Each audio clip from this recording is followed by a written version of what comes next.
to We Want Picks. Jacob and I are going to break down the entire UFC Vegas 68. Do you have something to say, or are you just waving because you're Jake? I'm just saying. So wave is like wave, and then you put your hand and you hold it up like you're stopping traffic. No, I thought we were doing the oath. I thought we were doing the We Want Picks oath too. I pledge allegiance to the picks.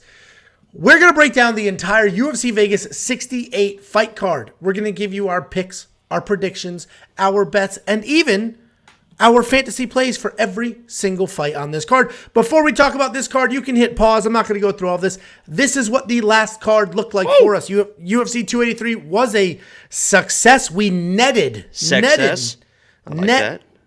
Profit of 9.1814 units, and the safety parlay hit 1 net unit profit from that. We did do great. We sure did.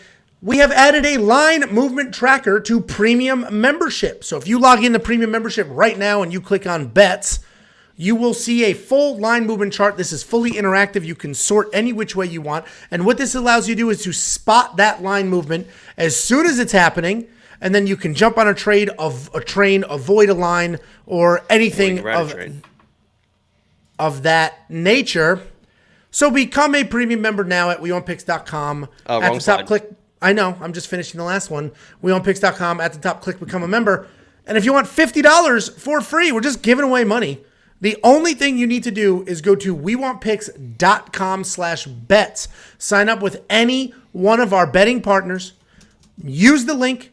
Make a deposit, and we will send you $50 as a thank you. That's WeWantPicks.com/bets. It's affiliate marketing. They pay us. We pay you. Very, very simple. And finally, we've got some new exclusive limited edition merch. Head over to Starting with the new cheetah print sweater available now. You like this, huh? No, that's a CVS shirt. No, what thanks. Are you talking? Whoa. You want to touch the shit? Show the tag. Huh? So people can see it's a medium, first of all. Everything with long sleeves, I have to order larges, thank you, because my arm, I mean, look at this. That's why you're not touching me. I mean, you're not touching me with this right here. Anyway, shop.wewantpicks.com. We do have exclusive limited edition merch. Every single one of these, there's 2. Every single one of these limited edition shirts, there's a meaning behind them. This one, we have a Mega Troll. This one goes right after that. Absolute basement buddy of a bum. Since? No, but a bunch of shirts were bought, and I imagine he bought one. And then we have another one that if you're a Discord OG, you understand what the other one for. And the spines of this book here. Why'd you say it like that? I don't know. Spines of this book here. Isn't that what people who read books sound like? I haven't read a book since the 3rd grade. I think they actually, Angelo. I think that they speak like this. The book spines have Easter eggs. Mundane. Shop.wewantpicks.com. Let's go ahead and break down this card. Guys, a couple things. One, this card starts late. Jacob's saying he may or may not.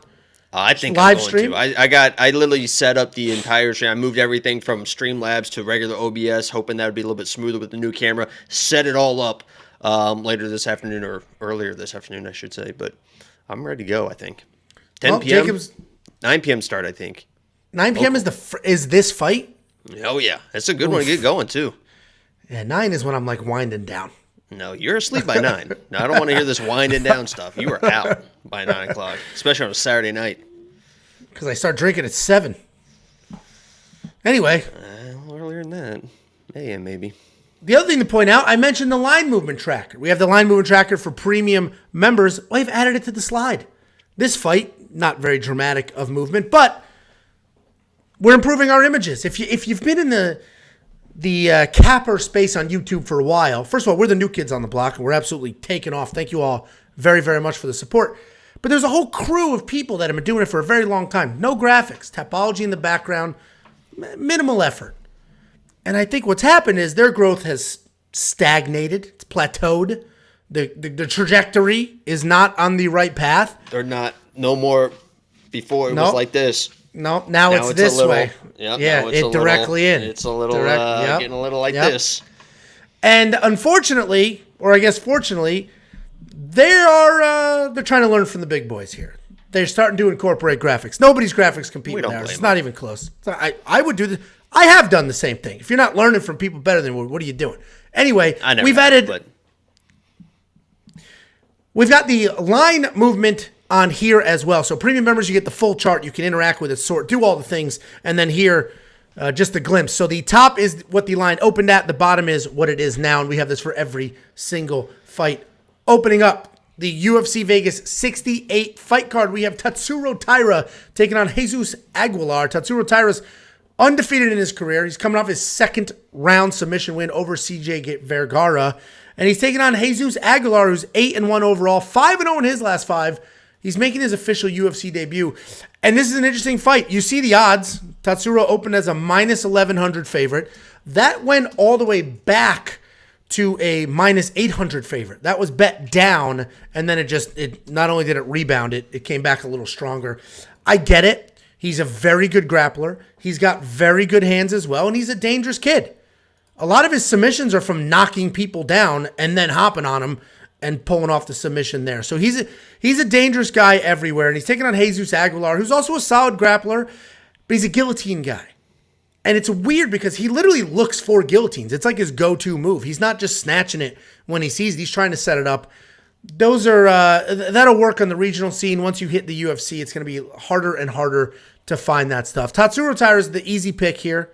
But I will say, if you go back, you watch that CJ Vergara fight, he was getting desperate and weird with the takedowns. It's almost like CJ's pressure was bothering him, and he was just diving at legs out of desperation. And he didn't need to be desperate. It was bizarre. Do you remember that whole, just didn't look confident in his takedowns at all? Our definitions of desperate are a little bit different, you know. Yeah, I'm not wearing that dumbass shirt on here asking for women to retweet me. So yeah, very different definitions of desperate. All right, that's a 10-9 for Angelo. Go ahead, talk about I didn't know it was my turn. That was like an abrupt little ending there. But yeah, I think that the obvious play for this is definitely going to be Tatsuro with the grappling, with the wrestling. As you mentioned, Jesus Christ is a decent wrestler in his own right, a decent grappler, but he's not going to be on the same level as Tatsuro. But I will say that Jesus is one of those guys, and I actually heard when I was watching his Contender Series fight, whatever one it was, that when he came to the UFC, he now has, I believe, the shortest reach in the UFC or something like that, like in the like the division history or something like that. He has a short, stubby arms, but he will get in there. He will duck his head with zero technique and throw absolute bombs. And that's a little bit worrisome if you're coming up against a guy like Tatsuro, because Tatsuro is decent on the feet, but I think that's the most liability for him fighting is on the feet. Once he's on the ground, he can hang with pretty much anyone probably in this division. But on the feet, a young guy, mistakes can happen, especially against somebody that's not technical, right? When you're in there sparring, you're looking for technical shots, you're slipping technical shots. This dude, Jesus, will duck his head and just come over with that short little stubby arm and slap you right across the neck, and all of a sudden you're on the ground. So, you know, it's a pause for the cause a little bit on the feet with this dude, Jesus, because he is so wild. But the play is Tatsuro. But I will say, you mentioned the guillotines. If Tatsuro's shooting takedowns, maybe those little arms can get underneath that neck and choke him out. You can get round one submission flyer for plus 4,500 for a guy that's known for his guillotine against a guy that is also known to shoot takedowns. I mean, I think a lot of his takedowns more like body lock and stuff like that, more than just like a run the single with your head out there. But and then first round KO TKO if you're looking for a wild flyer in case he catches one of those shots, plus 5,500 for a guy that throws as wild as Jesus. But Tatsuro's a play. Don't get it twisted. No, I mean I think the odds are a bit wild. They're wild, yeah. At minus 800, I thought Tatsuro Taira was a solid parlay play. Minus 1,200? I mean, that's 33% more. No, 50% more. I mean, that's a problem. That's a very different line, minus 800 to minus 1,200. Super chat from Joey T, $4.99.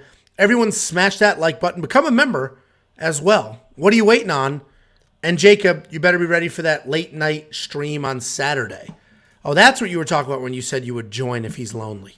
Jacob hates when other people go on. It breaks his rhythm. But thank you very, very much. It is genuinely Did you get the appreciated one to start? I did not. Let's go ahead and scroll up. Quint Lazenby donates every stream, by the way. $2 super chat. Hello, my friends. like the stream. Both Lint and Joey, not only do you do the super chats, which is incredibly appreciated, but also you use it for good. You use it for good. I assumed you guys would just clown his shirt, but you're using it for good. And we appreciate that. Both Clown of you. whose shirt? No, not yours. I'm fashion. I'm stylish. I'm bringing an edge to the podcast, and you've got An on edge. your dad. You got on your dad fleece. It's a cardigan. It's nice and warm. It's cold as shit outside. No, it's a cardigan, but thanks for noticing. Yeah, Pull very- over.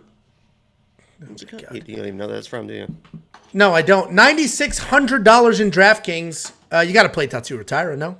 You have to. Yeah. He's going to score those points. I mean, he should get Who was $9,700 in 283? Jalton Almeida, and he was worth every penny. All right. I'm surprised that's not 97. I don't know what separates the two in this situation, honestly. It should be the same type of fight, I would imagine, but, you know. I mean, yeah. I mean, one was shooting desperate shots against CJ Vergara, and the other one is picking up 260-pound men over his head and slamming them down. I bet Tatsuro could pick you over his head and slam you down, and you're over 300 pounds. This is like when you said I had fake teeth, and for a week, people just were convinced I had fake teeth. Well, Absolutely. all you have to do is try to pop them out and show them that they are real. Tell you what, I'll Well, weigh you were myself. talking about your new Bondo that you're pretty. I'll weigh myself. You can sleep on in those now, right? I'll weigh myself on stream if you let me chalk your head and your feet like a baby on the floor, and we'll measure. I got between something the you can lines chalk and measure. so people can know how tall you actually are. I'm not tall, but I'm long. And skinny. Line movement, 1,100 to 1,200, not much there. We both agree $9,600 in DraftKings. I mean, you kind of have to do it for sure. Monkey Knife Eye Strike Line, 42 to 21. Listen, Tatsuro Taira is a dominant, once he gets going and stuff like that, but more is not a crazy play here because he will let his hands go. And when he hits the ground, he does sort of smack away. So I think Tatsuro Taira over 42. This is total strikes, not significant strikes. I think that's possible. What do you think? Yeah, and I assume you were talking about Tatsuro when you were talking about all that offense. Yeah, he's not a guy that will force a takedown early. He will engage in the striking a little bit. So the only issue is I expect when he does get a hold of Jesus, I've seen Jesus on the ground, he loses scramble after scramble if he does not get like those guillotines and stuff. And Tatsuro's a guy that's like boom, boom, boom. Like all of a sudden he's on the back, threatening the neck very, very quickly. So a little bit cautious there, but I definitely agree with your striking comments.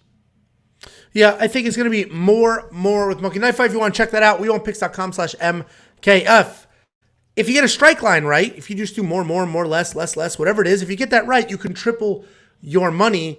But even more so, we have been printing money from Monkey Knife Fight Knockout Kings. So check that out if you're a premium member. That's available now. If not, wait till Friday. The line doesn't move, so there's no real urgency there. But the Prize Picks lines do move, and those are up as well. Just like that. When I move, you move. Let me know when you're done so I can. I mean, if you give me the option of whether I choose to be done, I will never be done. I'll sing this whole song. So And we remember that dumbass story from 2 weeks ago, whatever that was.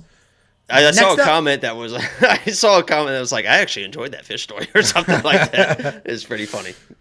Sorry. Next up at UFC Vegas 68, we have Jeong Yeong Park taking on Denis Tiuliulin. Timeout, DK. This guy's an absolute bum and he's driving me nuts. Taking on Denis Tiuliulin. Denis Tiuliulin. Jeong Yeong Park, 15-5 overall, 4-1 in his last 5. And he is coming off that submission win over Joseph Holmes. Denis Tiuliulin, 11-6 overall. I don't have the rest of his record in front of me, so we're just going to leave it at that. And this is a very interesting fight. I'm very, very confident in Jeong Yeong Park here. I know you're not, so let me do my piece, and then you can do yours. The reality is, Jeong Yeong Park is not a dangerous guy. He's not a dangerous guy, but he is very well-rounded. He's got a nice jab. He's got good cage control. He's got solid takedowns, and he works. If you go back to that Gregory Rodriguez fight, yes, he was stopped, but he was touching up Gregory Rodriguez before that happened. And we know I picked against him. You're welcome. But we know he does have incredible power. So he ended up getting to Jeong Yeong Park, where Jeong Yeong Park was touching him up on his feet. He also has very good wrestling. Denis Tiuliulin, He's a fun guy. He comes forward. He's always looking for a finish. He has no problem getting into a slugfest. He makes fights ugly. He keeps them fast paced, but he has big time grappling holes. He's got legit power in his hands, and he could put Park away, but he has absolute holes in the grappling, and I just think it's going to be complete exposure. I think Park's just going to come forward, grind him, take him down, and that's it. That's what that fight's going to look like. He's not dangerous. It probably goes to a decision, but I think he grinds out a win. I think it's a very straightforward win, and I think he's smart enough to stay out of trouble, especially after the Greg Rodriguez fight a few fights ago. He's been a little more careful as of late. What do you think, Jakey boy? Yeah, you can run, but you cannot hide versus guy. I think it's Denis. I said Denis too, but I think it's Denis. It is Denis. Okay. Yeah. Denis, former lock of the week. He was the 10th of my 10 in a row. I picked 10 underdogs in a row, which is just a ridiculous feat. I still can't even believe that actually happened. Denis was the very last one, and the reason I picked him is because he is a finisher. And the last person he fought was also another non-finisher, same type of fighter as Jeong Yeong Park, and that was Jamie Pickett.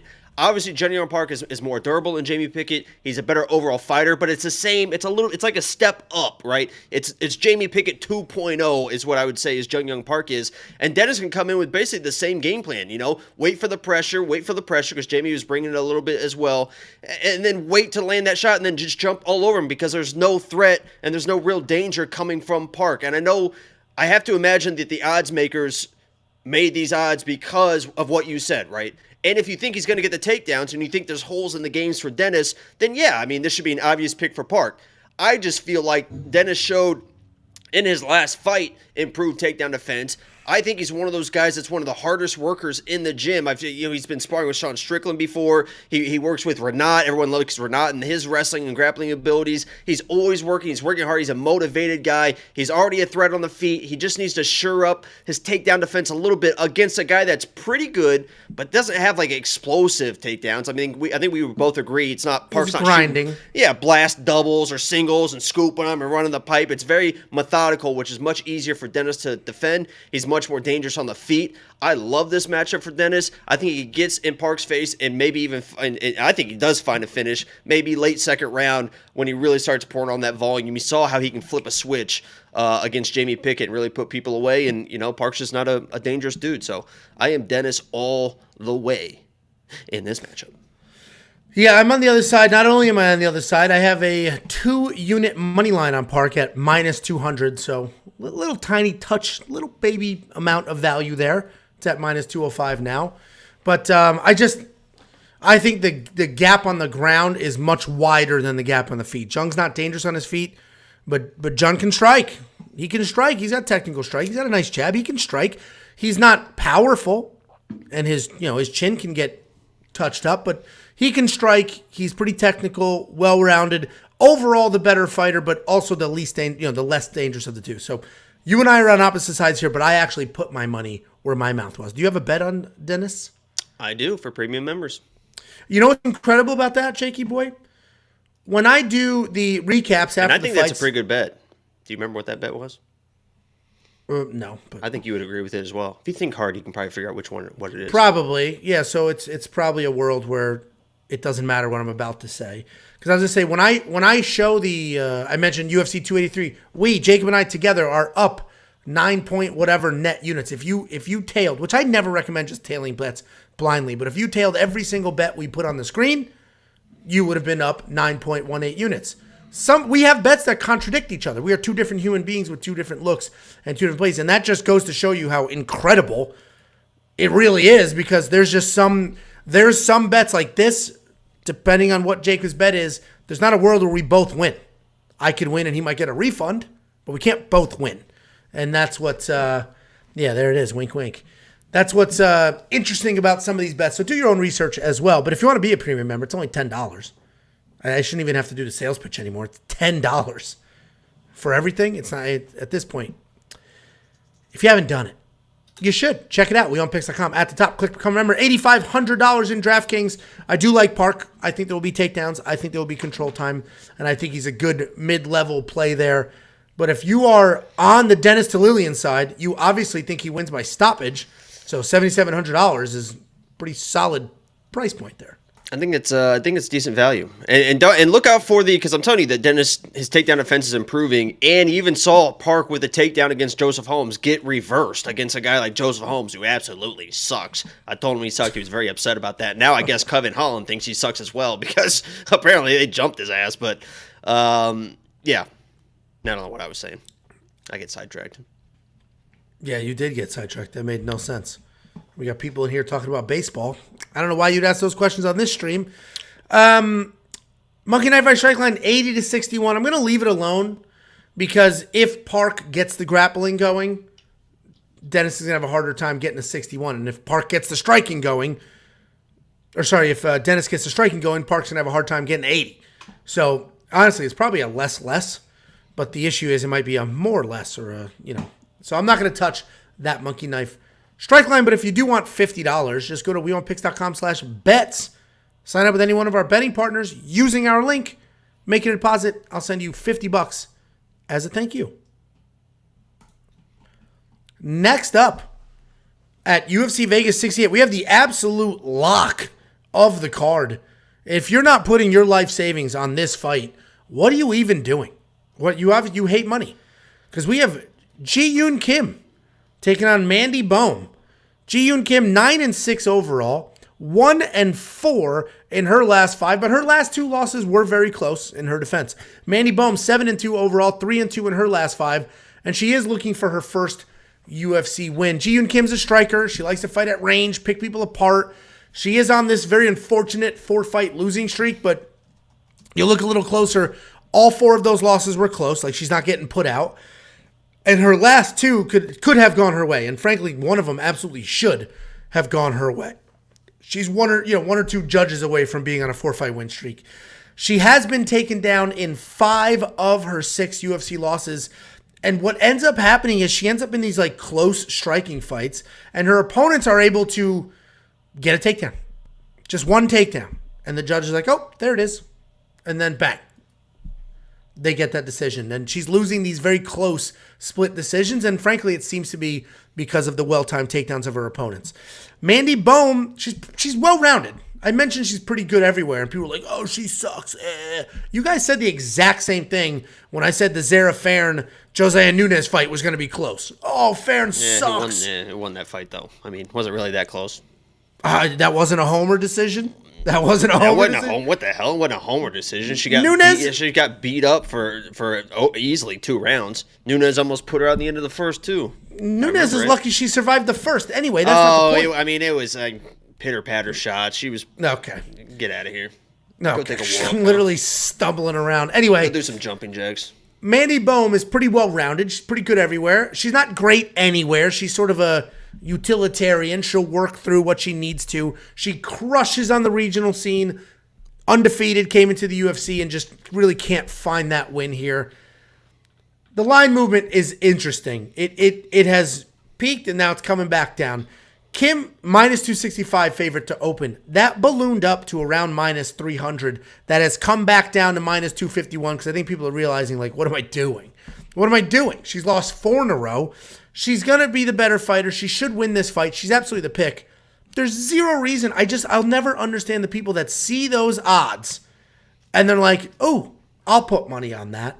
Kim should win this fight, but if Mandy Bohm can get a takedown in there, it's possible. She's got the volume, squeaks in 1 or 2 takedowns, and all of a sudden she's, poor Kim has lost her 5th split decision in a row. So Kim's the pick.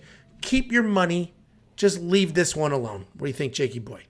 Yeah, I definitely agree with Kim being the pick, but I would like to know, and if there's somebody in the chat that actually is putting minus 250 money on Kim, I gotta know, and I gotta know the size of your balls is what it comes down to, because that is extreme odds for somebody with the skill level as Kim, and there's not much skill gap in this fight. I mean, I think Kim's gonna be the more tactical striker, probably the busier striker, which is probably why she's gonna win the fight. But other than that, she really doesn't have anything to offer. And the worst part about Kim is, yes, she has proved her toughness in fights, but a lot of her fights, she is moving backwards. She has no problem just moving backwards, and working off her back foot and just keep circling around. And yes, she might double a girl in strikes moving backwards, but the optics of two girls not really doing much to each other, and one of them's moving backwards, the judges, as we know, are idiots, will see that and be like, oh my God, she's been moving backwards, so I'm going to give it to the other girl. And that's exactly what happens in her fights. And I will tell you, too,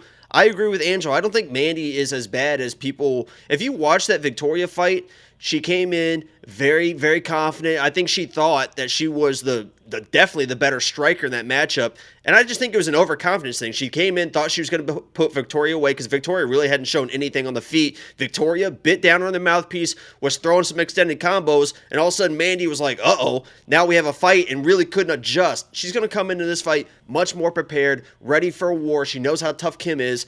This is a 50-50 fight, and whoever lands more volume or has that cage pressure is going to win. And I put a little sprinkle on a kind of a hedge bet for Mandy. So become a premium member if you want to see what that is, because we hit those a lot.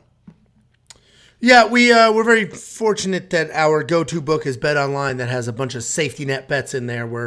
And if you look through our betting, you'll see lots of refunds in there. So we'll lay out a bunch of units, and there's a lot of bets where we get a refund. We knew we'd get a refund or it would hit, but we didn't lose, which is always nice. We do have a super chat. Okay. We have a $2 super chat from Quint Lazenby again. Second super chat of the night. $10 to become rich and pay for a year's worth. No. And actually, for 4 years worth.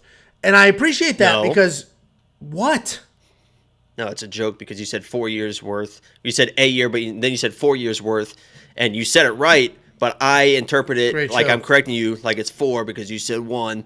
No, it's just next level. I mean, this is next level humor. There's one person in the chat that laughed at that, and I know who you are. Yeah, no, you're at a Frasier, and I'm at the Simpsons. Thank you so much. I know I'm way above you. That's for sure. Okay, sure. Anyway, thank you very much, Quint. And the analogy that I use sometimes. So, if you followed UFC 283 and you were a premium member, you're up 9 units. If a unit is $10 for you, which is fine, who cares, right? It's fun, it's a hobby. If a unit's $10 for you, I give you 10 months, almost a year worth of premium membership. That's a baby's worth. At least. And then here's one I'll touch on very quickly from Twitch. We are streaming to both Twitch and YouTube. I signed up last night, really liking the site so far. I don't know what foy means. Too old. Thank you very much for the comment. And what I will say, not to toot our own horn here, or Josh who's watching, we do have, this company is not just me. It's me, or me and Jacob. It's me, Jacob, Josh. Then we have another Josh, and we're rolling in some more people as well. We brought somebody on to help with the marketing. We take a lot of pride in our premium. This is not some shitty Twitter link in bio Patreon. It's not random text posts. There's interactive charts and graphs and cheat sheets, and it is an incredibly well done website. Thank you, Josh, for all of that. And thank you, everybody that notices that this isn't just some like legit dumbass, $5 Patreon that sucks. Because that ain't what it is. $9,000 for Ji-Yoon Kim. Stop. It's weird. Well, you're taking shots at people. I'm just, you're talking and I'm saying you're just taking shots. Oh, Twitter hates my guts. That shot is at every dork on Twitter that thinks they matter. That literally, the amount of hate, Josh will actually go looking on Twitter for what people, do you know people hate us on Twitter? Hate us. Well, when you say us, I know I get lumped in, but I don't do anything wrong. I got nothing. When he's talking about you guys, I got nothing. I don't hate anyone. So, but they do hate us because we are a group. But I think there's one person that they really kind of focus on, which makes no sense. Absolutely no sense. Anyway, $9,000. Think about it. People don't. I think my Northeast aggression bothers me because I think a lot of people have determined I'm an asshole, whatever, fine. But if you actually like talk to me, I've talked to, look at Kunith. I've talked to Kunith. There's a couple MMA experts. I've talked to him a bunch of times. He's great. There's a bunch of people that legit, maybe they're like you. They're from the Midwest. You probably thought I was. And I do talk to you every day, and I fucking hate you. So I get it. So yeah. I think people just judging. They're just judging. Somebody thought that I was AJ from MMA Experts. That's pretty funny. And it was a message on Discord, and I'm not calling the guy out. It was a message on Discord saying, hey, you pick so-and-so on premium, but in your video on MMA Experts, you pick the other side. I don't understand. I was like, do you think I'm AJ? And I put his picture, and then I put my picture. And he's like, oh, my God, I'm so sorry. Frankly. Doesn't that guy have a nice beard? You can't grow a beard. No, he's fantastic hair, too. I mean, look at... Great hair. Look at this. I cannot grow a beard. I can't grow a beard. And he's got great hair. But it's, it's a little racist. All Italians look the same. We all look exactly the same. Yeah, do me and Angelo look the same? Do we look the same? Come on. Yeah, we're both, I mean, we're both Northeast Italian guys, huh? Okay. All right. Anyway. You know who $9,000. my father is? An accountant from the middle of nowhere, Indiana. Whoa! Yeah, accountant. Have you seen the movie Accountant, Angelo? Your dad's autistic? Have you seen? An autistic from Indiana? There it goes. Whatever relationship I had's gone now. That's the plot of The Accountant. Anyway, Ji-Yoon Kim, $9,000 in DraftKings. She, I'll tell you right now, guys, she is the fade of the week on our DraftKings for premium. There's obviously a world where she somehow puts fade up numbers, but fade of the year. Who was the fade of the year? I don't even write. We outsource that. I don't even know who was wrote the. that. I'm trying to. God, who was guys, I'm trying to. Angelo was very, very adamant that somebody was the fade of the week, 283, and I just no. put my finger. I had that. Let me explain. I had that person in the safety parlay. I picked that person to win. They were fade in DraftKings because they don't score well in DraftKings. Right. And frankly, there were cheaper fighters that scored more points.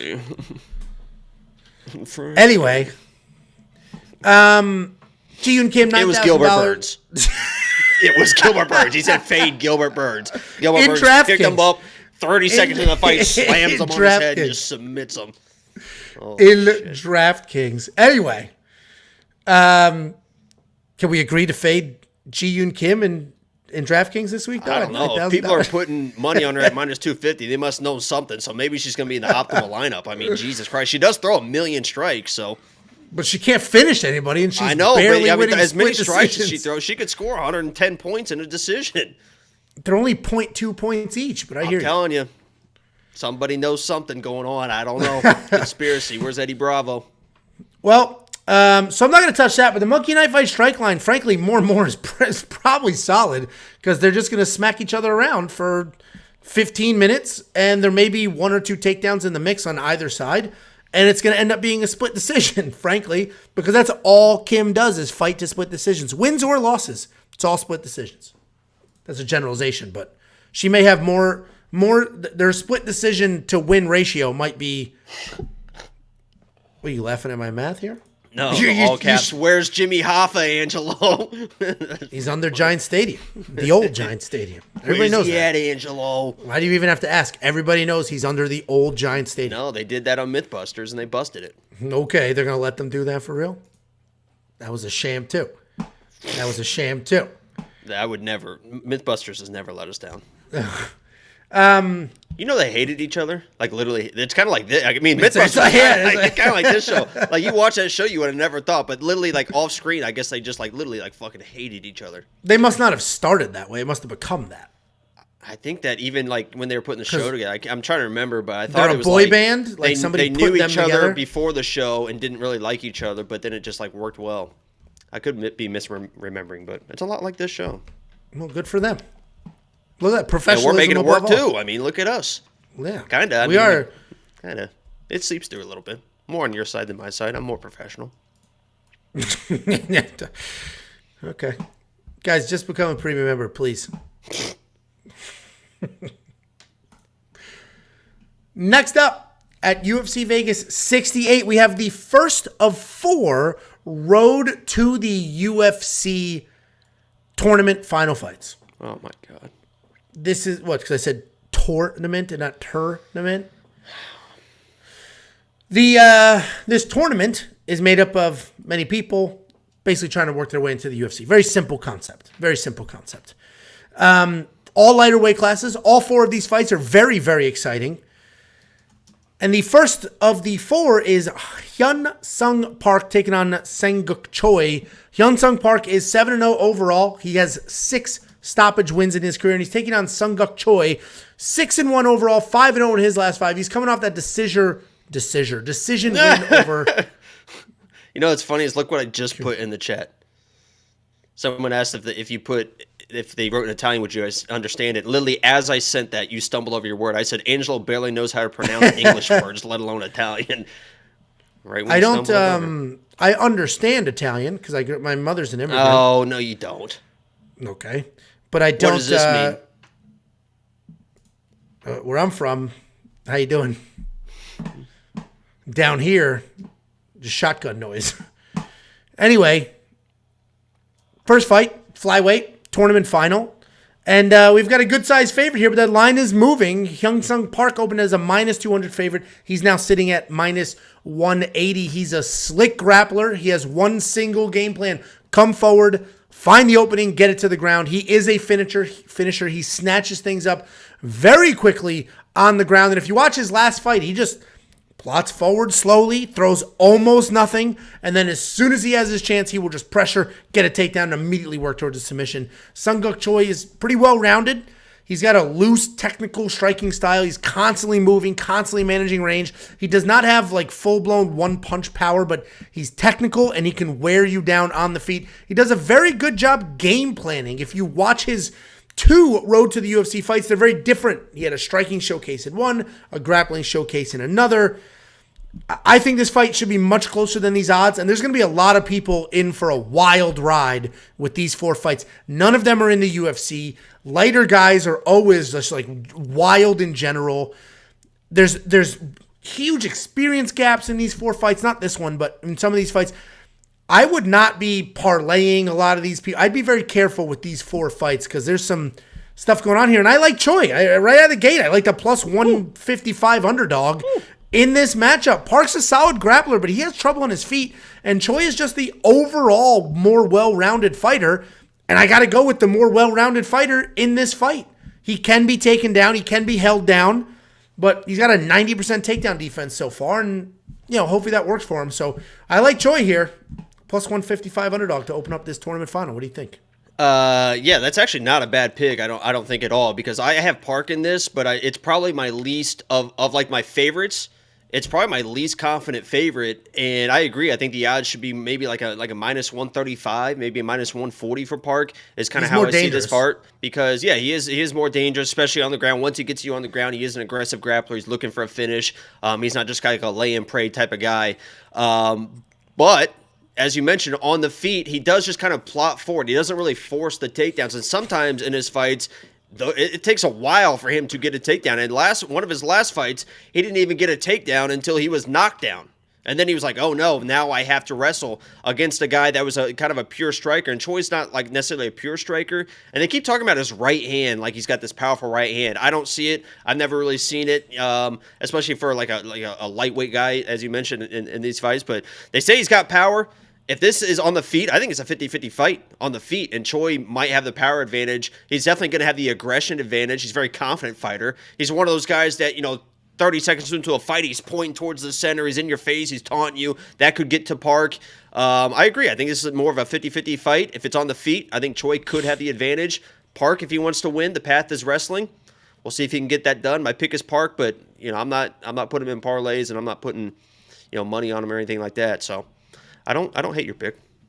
Yeah, this is going to be a weird card for, there's people out there that are a little lazy with their bets, right? They'll just take a couple of huge favorites, put them together, looking for a better payout. And these 4 fights, there's not the place to do that because, there's just so many unknowns. So, $8,400 in DraftKings. If Park wins, it could very well be by submission. He's a finish. 6 out of 7 wins are by finish. The dude's a finisher, slick grappler, but Choi's got that great takedown defense. It's a tough card because there's only 12 fights, so there's 24 fighters, and you can only use 6 of them. And the way the math works out, I mean, you're limited to what you can do. So you're gonna need to have some of these people in your lineup.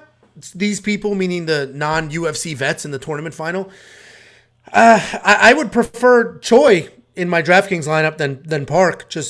But I don't think either one of them is a solid play because I think Choi's going to just end up defending takedowns and throwing jabs out for 15 minutes for his side of this. Yeah, Park at $8,400 honestly is going to be either the best value in DraftKings or the worst. Because if he comes in and sticks to that wrestling and grappling game plan, gets a hold of him, gets his back, he's definitely a threat for like an early finish if he goes to that game plan. But as we already broke down, if it's on the feet, he could just kind of get walked down and nothing really happens for his side because he is so low volume. So I think he's going to be really, really good or really, really bad. And I agree. I'm hoping it's good. And this comment from Giallo, taking the under 2.5. I'm not doing that on this fight, but that is solid logic for these 4 tournament finals. Like, I don't think a lot of them are going to go to the scorecards. They're all wild. They're all fast. They all want this contract. They're all like fighting for something huge. Like, this is when you can get some crazy stuff going on. And this one's plus 190, and I think the odds are probably right on that. But if you're looking for some value because of, like Angelo mentioned, these guys are going to be heated up, in heat, hot and heavy, ready to go. Sweating, glistening, smelling good, probably. Saw that coming. Okay. Monkey Knife by Strike Line 65-56, not touching it. But if you want to touch something, go ahead and touch your keyboard and type in WeWantPicks.com. At the top, click Become a Member. It is only $10 a month. It's $10 a month. You can cancel whenever you want. Take a peek. See what's in there. See how good that website is, what we got going on. We just added the line movement tracker. So obviously we have this on the graphic, but it's also a full chart that gets updated, and you can follow those line movements. It's colored green, red, and how it's moving. You can sort by any way you want. Frankly, you can sort by the biggest movers and then take a peek at those lines and hop on if you want. There's a lot going on there. And that's just one of the the other new feature we added is cheat sheets for DraftKings and FanDuel with ownership leverage, which is an entirely new calculation for us on there. There's so much going on. WeOwnPicks.com, at the top, click Become a Member. And I know I just said, stay away from some of these. Don't bet the favorites. But I think this dude Rinya. Yeah, but Nakamura is going to win this fight. But let's go ahead and break it down. We have Toshiomi Kazama taking on Rinya Nakamura. Toshiomi Kazama is 10-2 overall, 4-1 in his last 5. He is coming off a decision win 6 months ago, and Rinya Nakamura is 6-0 overall. He is undefeated in his career. He's got 5 stoppage wins. And these odds are accurate. They did tighten a bit, which I was surprised to see. So Rinya opened at a minus 600 favorite. He is now bet down to a minus 425 favorite. And I think that's solid value here. They are somewhat inexperienced in MMA. The kind of the reverse old school iPhone hairline there.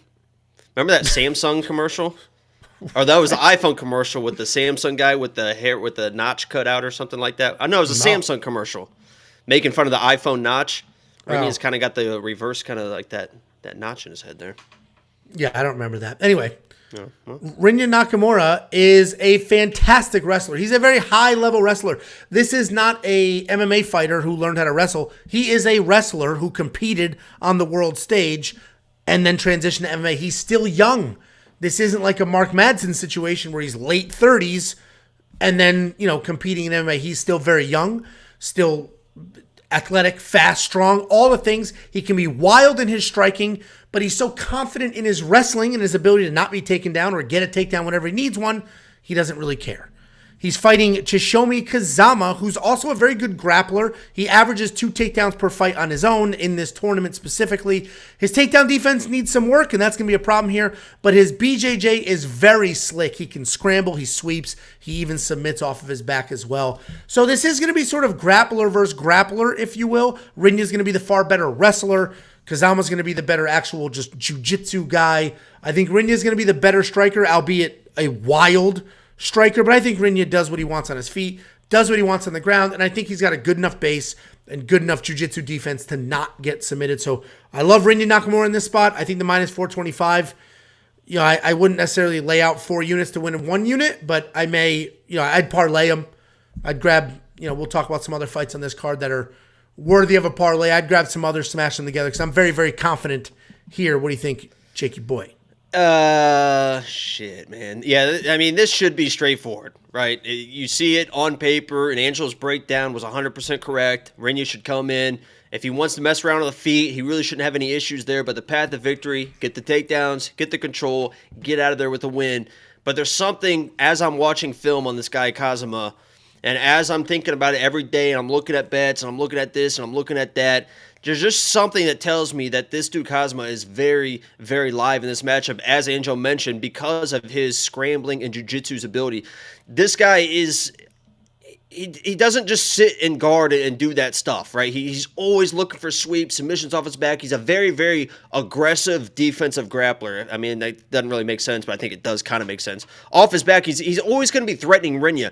Rinya is going to have to get a takedown and basically lay and pray for 15 minutes. And against a guy like Kazama, yes, he has the ability to do that. He is a control wrestler, and he should be able to do that. But there's something in the back of my mind that keeps telling me that Kazama is going to win a sweep or two. And in those sweep positions, he has shown that he can do some wild stuff. He has triangles. He has arm bars. He has heel hook submissions. He even has like a key lock or something like that off his back, about to snap somebody's arm. So there's something in the back of my mind, but I think the odds makers are onto us a little bit, because I thought going into this, I was going to place flyer submission bets for Kazama, and I would get round bets at, like, if I was putting these against a guy like Rinya, I'm putting Kazama round 1 submission at like plus 25, and then round 2 at like plus 29 or 3,000, because it's not very likely, right?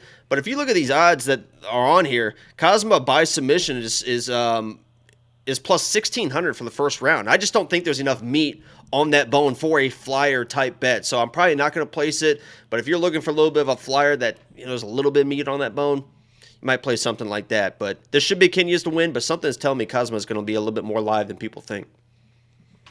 I mean, he's dangerous in the jiu-jitsu, but only the jiu-jitsu. His hands aren't dangerous. He's not going to get a takedown here, and his takedown defense is not very good. I wouldn't be surprised, honestly, if he gets a... I've seen people get on Rinya, and he's had to really kind of defend takedowns, and he knows what he's doing there, but I could see Kazama being a little bit wild and getting a takedown or two. So, but your pick is still Rinya. Yeah, there's just something that's a little bit... pause for the cause, I would say, on this matchup for some reason. One of those little feelings deep down in the nuts. We have a $4.99 super chat from Prince Vegeta. No comment. Thank you for the... Did we say no comment? What? He wrote no comment in quotes. No, he didn't. Yeah, it just wouldn't say anything if there was no actual comment. Well, I know, but it says, when you do a super chat, it says, would you like to write a comment? So he just wrote no comment. Very simple. I thought it was like quoting one of us. No, the quotes just show up in Melon, but if you look at the actual, it's just no comment. Okay. Well, thank you very shit. much. Thank you very much for the Literally, if I super was chat. watching right now, I'd shut this shit down at this point. Arrivederci. I wouldn't miss you one fucking bit. No, I'm gonna obviously. Obviously, I need to stay. I'm saying if I was a viewer, I would. No, I get what you're saying. I wouldn't miss you as a viewer. You'd be the worst. You would be everybody I hate. You'd be awful. You'd be the worst guy in the comment section. I definitely wouldn't watch you. I'd watch me though. Great. I'd watch the shit out of me. If there's somebody I'm watching in the shower, it's me. Okay.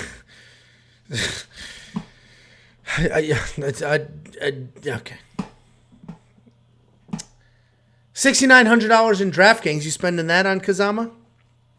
6,900, huh? That's it. Sorry, lock it in. No. There's just something about this man that I just really genuinely feel. A pause for the cause. Oh, he's the cheapest guy in the card? No, I'm not gonna. No. Not the cheapest. Oh, cheapest guy maybe? I don't know. No, he's not. He's second because Jesus Aguilar. It's definitely a flyer, is the cheapest. but I like Rinya to win. So do you. $9,300 is probably money well spent, and I do like the under on rounds here. Rinya could score a million points because Kazama is a good wrestler and grappler, and he could get back to his feet, Rinya's going to have to work, but Rinya could stack up fucking 10 takedowns in this fight, honestly. I know, I agree. Well, and he's vicious. He will throw wild. He will work for a finish and then lose the position because he's working for a finish, but he doesn't care because he'll just get another one. This should be actually the most fun fight for these tournaments. Check out all of our bets at WeWantPicks.com. Click Become a Member to unlock them all. we do have a couple of different bets going on this fight. Then we have Jeong Yeong Lee taking on Zha Yi. Jeong Yeong Lee is 9-1 overall. 5-0 in his last 5. He is riding a nice 6-fight win streak. Zha Yi is 21-3 overall. 4-1 in his last 5 with a professional career spanning 24 fights. I think he has the most experience of anybody else on this in this tournament. And he's not really getting the credit for it. The dude's a plus 211 underdog. He opened at a plus 250, so some money has come in on him in the last week and a half or whenever these lines opened up. But Zha Yi, he's a powerful grappler. He uses kicks to manage his range. He works in close, gets his hand on you, drags you to the ground. He's super strong. He does a really good job just picking you up. He will work in close and just take you off the mat and then bring you down. And once he hits the ground, he's just looking for a submission. His stats are off. When we go to the next slide here, you'll see that he's got 12 takedowns per fight average. That's just because he gets the takedown, tries to hop on something, doesn't get it, his opponent stands up, and that cycle just repeats itself. He's not actually getting 12 full-blown takedowns, but he's just having a hard time keeping people down. Jeong Yeong Lee is a really well-rounded guy. He's got a loose striking style. He manages range really well, solid takedowns, grappling. He's just super long for the division. He uses that length well and walks people down, but he is hittable. He keeps his hands low, but he's got a solid enough chin, and then he does have grappling if he needs it. This is another fight. I think it's closer than the odds. I like Lee here. Lee's going to be the pick. But, frankly, if Zha Yi comes in, works to the cage, picks him up, he can get the takedowns and he can grind out a win. But I think Jeong Yeong Lee is going to be the much better striker. And I think that's sort of going to be the difference here. But I'm not betting on this fight because, frankly... Oh my God, bless you. It was a cough. There's too many unknowns. One guy has way more experience, the grappling edge. The other guy is super long but super loose. There's a lot going on here. This is probably an under 2.5 round play, frankly, and not a money line play. What do you think? I actually agree, but I disagree as well. What you said about Lee having the advantage on the feet, I think is definitely a big advantage. And if you're looking at the road to the UFC fights, the 4 specific fights, just those 4, I think this is the biggest mismatch of the 4. And I'm not saying that Zha Yi is not a good fighter. He's a very well-rounded fighter. It feels like Lee is just on that next level in every step. And you're going to see that especially in the striking, in the confidence, honestly, and definitely in the power. So, I mean, this fight's going to start. You're going to see Jeong Yeong Lee walking forward, very confident, hands low. He does brawl. Angelo, you were exactly right. He does get hit because he's not like a super clean striker. He will hit you clean, but he does like to brawl a little bit. He will stay in the pocket. So there will be opportunities for Yi in this matchup, but I just feel like Lee is just so much better everywhere, especially the confidence and ability in the striking. I think this is a mostly striking matchup, and I think this is the most lopsided of the two. So I think the odds are right on par, minus 250. That's kind of where I would put that at. And I think Lee finds a finish in this fight fairly somewhat early. It's a 2.5 line. It's minus 210. I'm actually a little bit surprised it's not a 1.5, honestly. But I think Lee gets this. Well, and we said it before. A lot of these fights I think are going to go under. Obviously, 1.5 is always tricky, but the 2.5 rounds on the round lines on these tournament finals, I think the unders are probably decent plays just because they're going to go at it. They're trying to win these contracts. It's just the biggest fight of their careers, and a lot of them are very inexperienced. Zha Yi's very experienced. The rest of them are very inexperienced and, may make mistakes. Like they haven't truly been tested yet. Yeah, we were talking about I think their last fights was the first time ever in a cage. Most of them are used to fighing in like boxing rings and stuff. So even knowing how to work against the cage they've learned that in this last 6 months. Yeah, there's a lot of variables here for sure, which just sort of feeds into betting the under on some of these round lines. $8,900 for Lee. I agree. The skill gap on their feet is much wider than if it ends up in grappling against the cage, stuff like that. But it's another spot. Am I $9,000 almost confident in DraftKings for Lee? I don't know. There's so many, and I'm more conservative than most across the board. I just, it's just hard for me to lay it out on. He's not I'll like lay a it out killer. everywhere. I mean, I'll pull it out and slop it on anything. He asked me to. I'm not asking you to. Nobody. It's always consensual. Nobody has this. Nobody has this. Nobody is. Nobody is a lot of people. You know, I think there's 8 billion people in the world these days. I think they moved it from 7 to 8. So just things are looking up for me. That's a billion other people. Yeah. Well, should happen any time. You spending the $8,900 in DraftKings? Honestly, I think I am. Yeah, I've seen enough on the feet, and I think the skill gap is big enough on the feet that Lee finds this finish. I have a bet on this fight as well for premium members, and I feel good about it. Well, if you want to unlock that bet, WeWantPicks.com at the top. Click become a member. This Monkey Knife Fight strike line 40 to 30. I like the more there. That's not very much. These guys are going to go at it. They're featherweights. Lee is busy. Zha Yi is going to try to close that distance, touch Lee up, try to get him to the cage, try to get the takedown. So I think there is a good amount of contact here.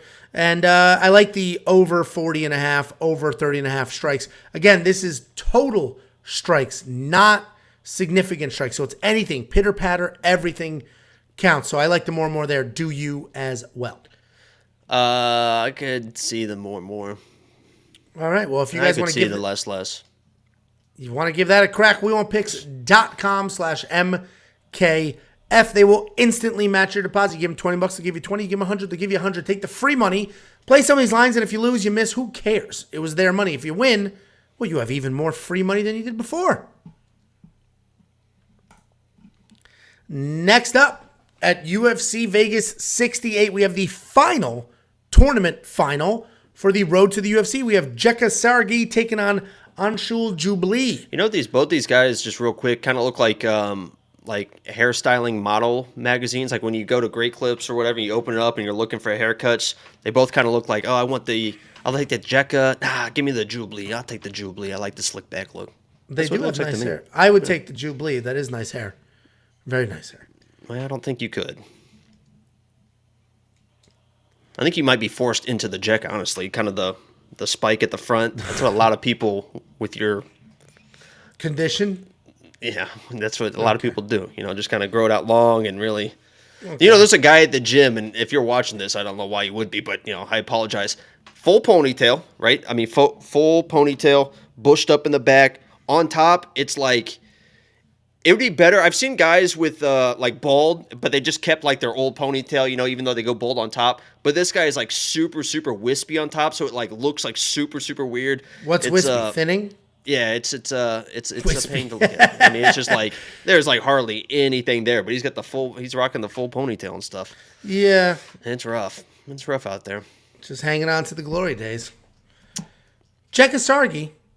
13-2 overall, 5-0 in his last 5. He is riding a nice 5-fight win streak. Anshul Jubli, 6-0 overall, undefeated in his career with 4 decision wins. He is not necessarily a finisher, but he is a well-rounded guy. He's got solid striking, solid grappling as well. He does a good job sort of exploding into takedowns, so even if it's not a great shot, he's very fast, and his opponents don't always have time to sprawl or get their hips out of the way. He's not sort of great anywhere, but he does have very solid fight IQ. If you watch him, even though he is only 6-0 in his career, he's very composed, and he works really well in those fights.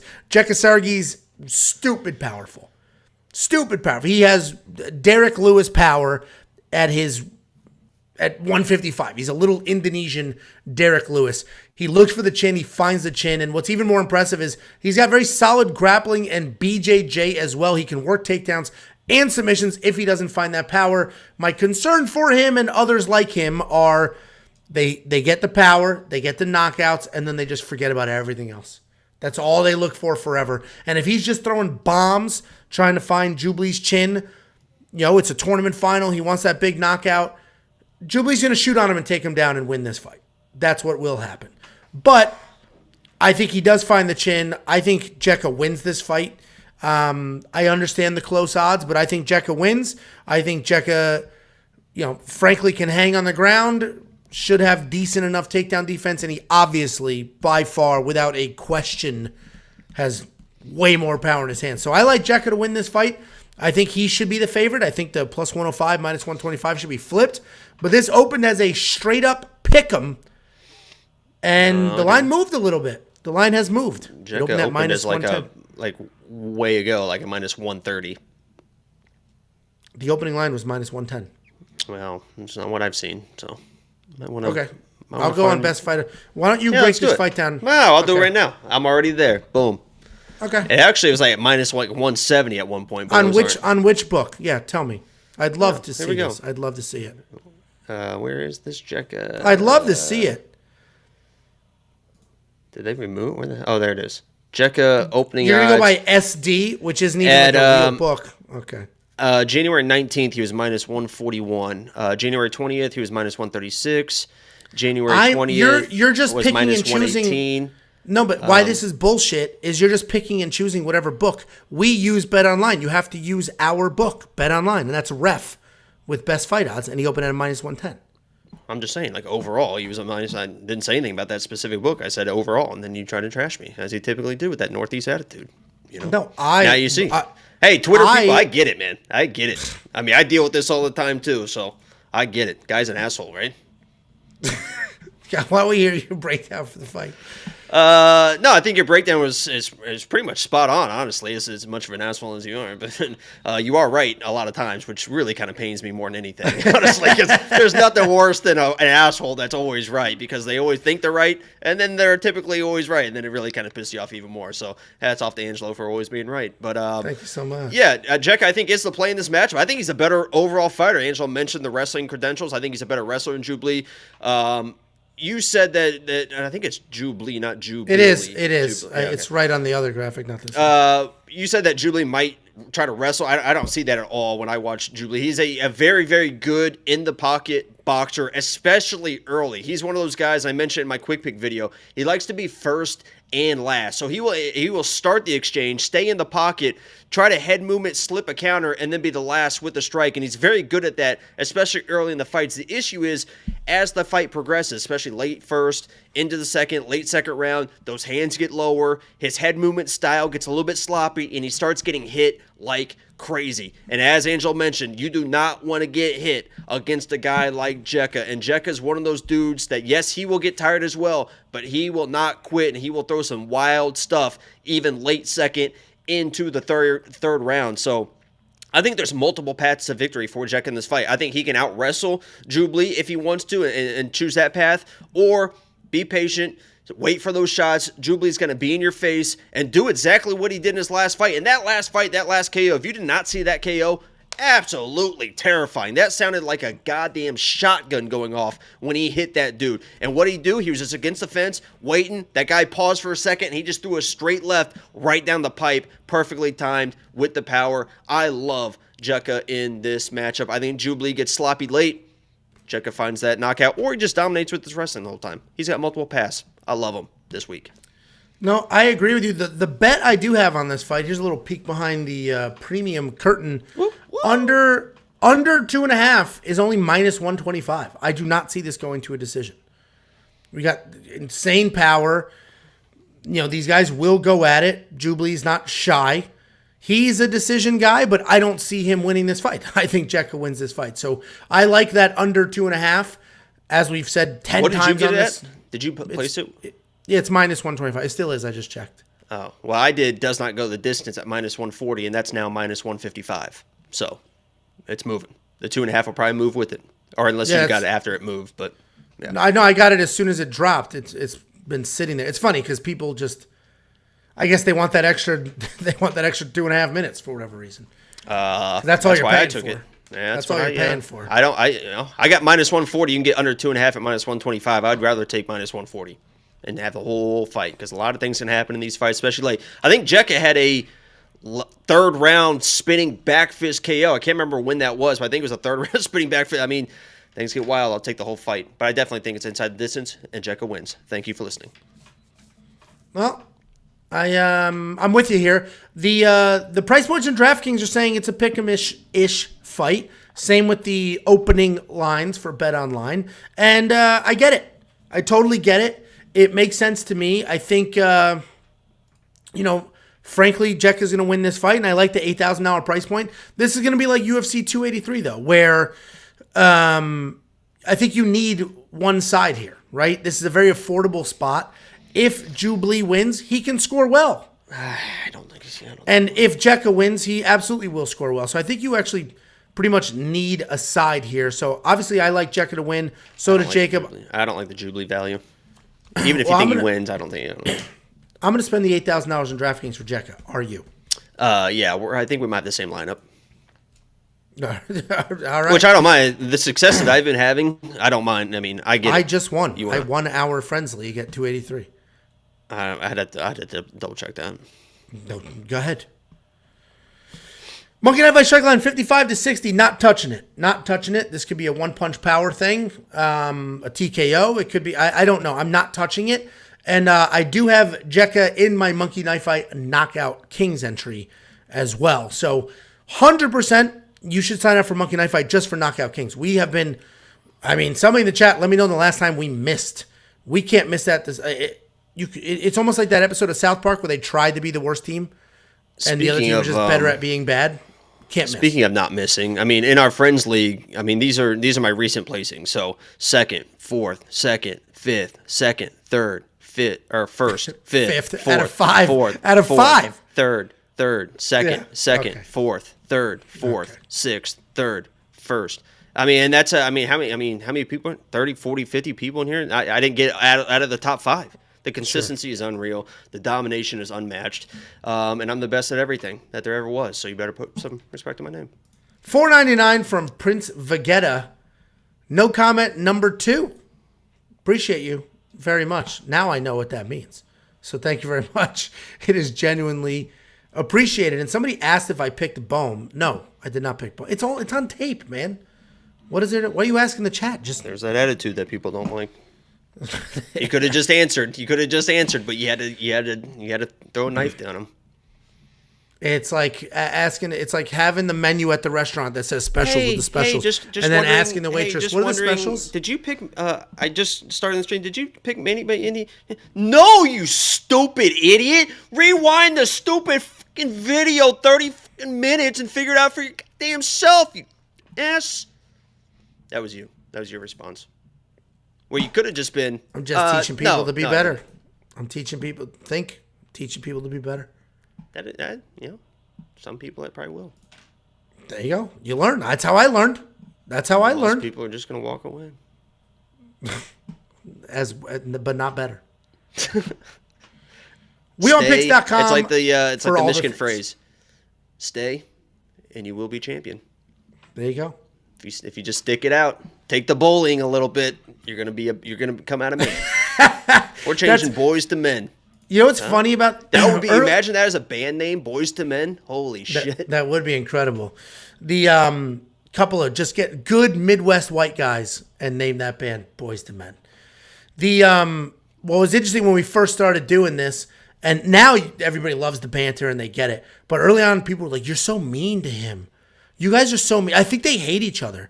And it's like, did you those not people have friends stopped growing up? commenting because they were tired of it and they left. That's why those comments stopped. The people stopped.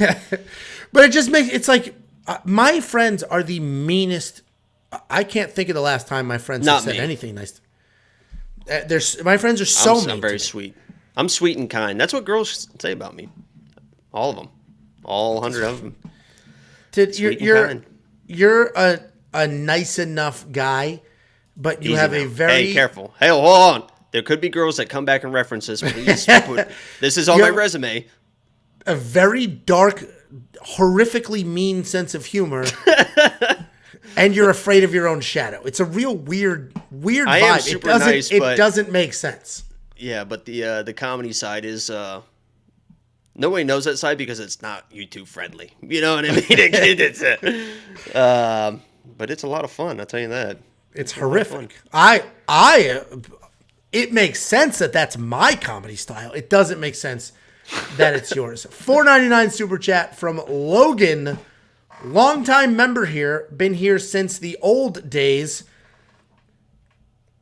Appreciate. Sorry, my contact's freaking out, and I thought that said predicate. Appreciate y'all. Let's keep up the good work. Lock of the week, 11 streak on the way. If you're not premium yet, what are you doing? I got it. I got all the acronyms.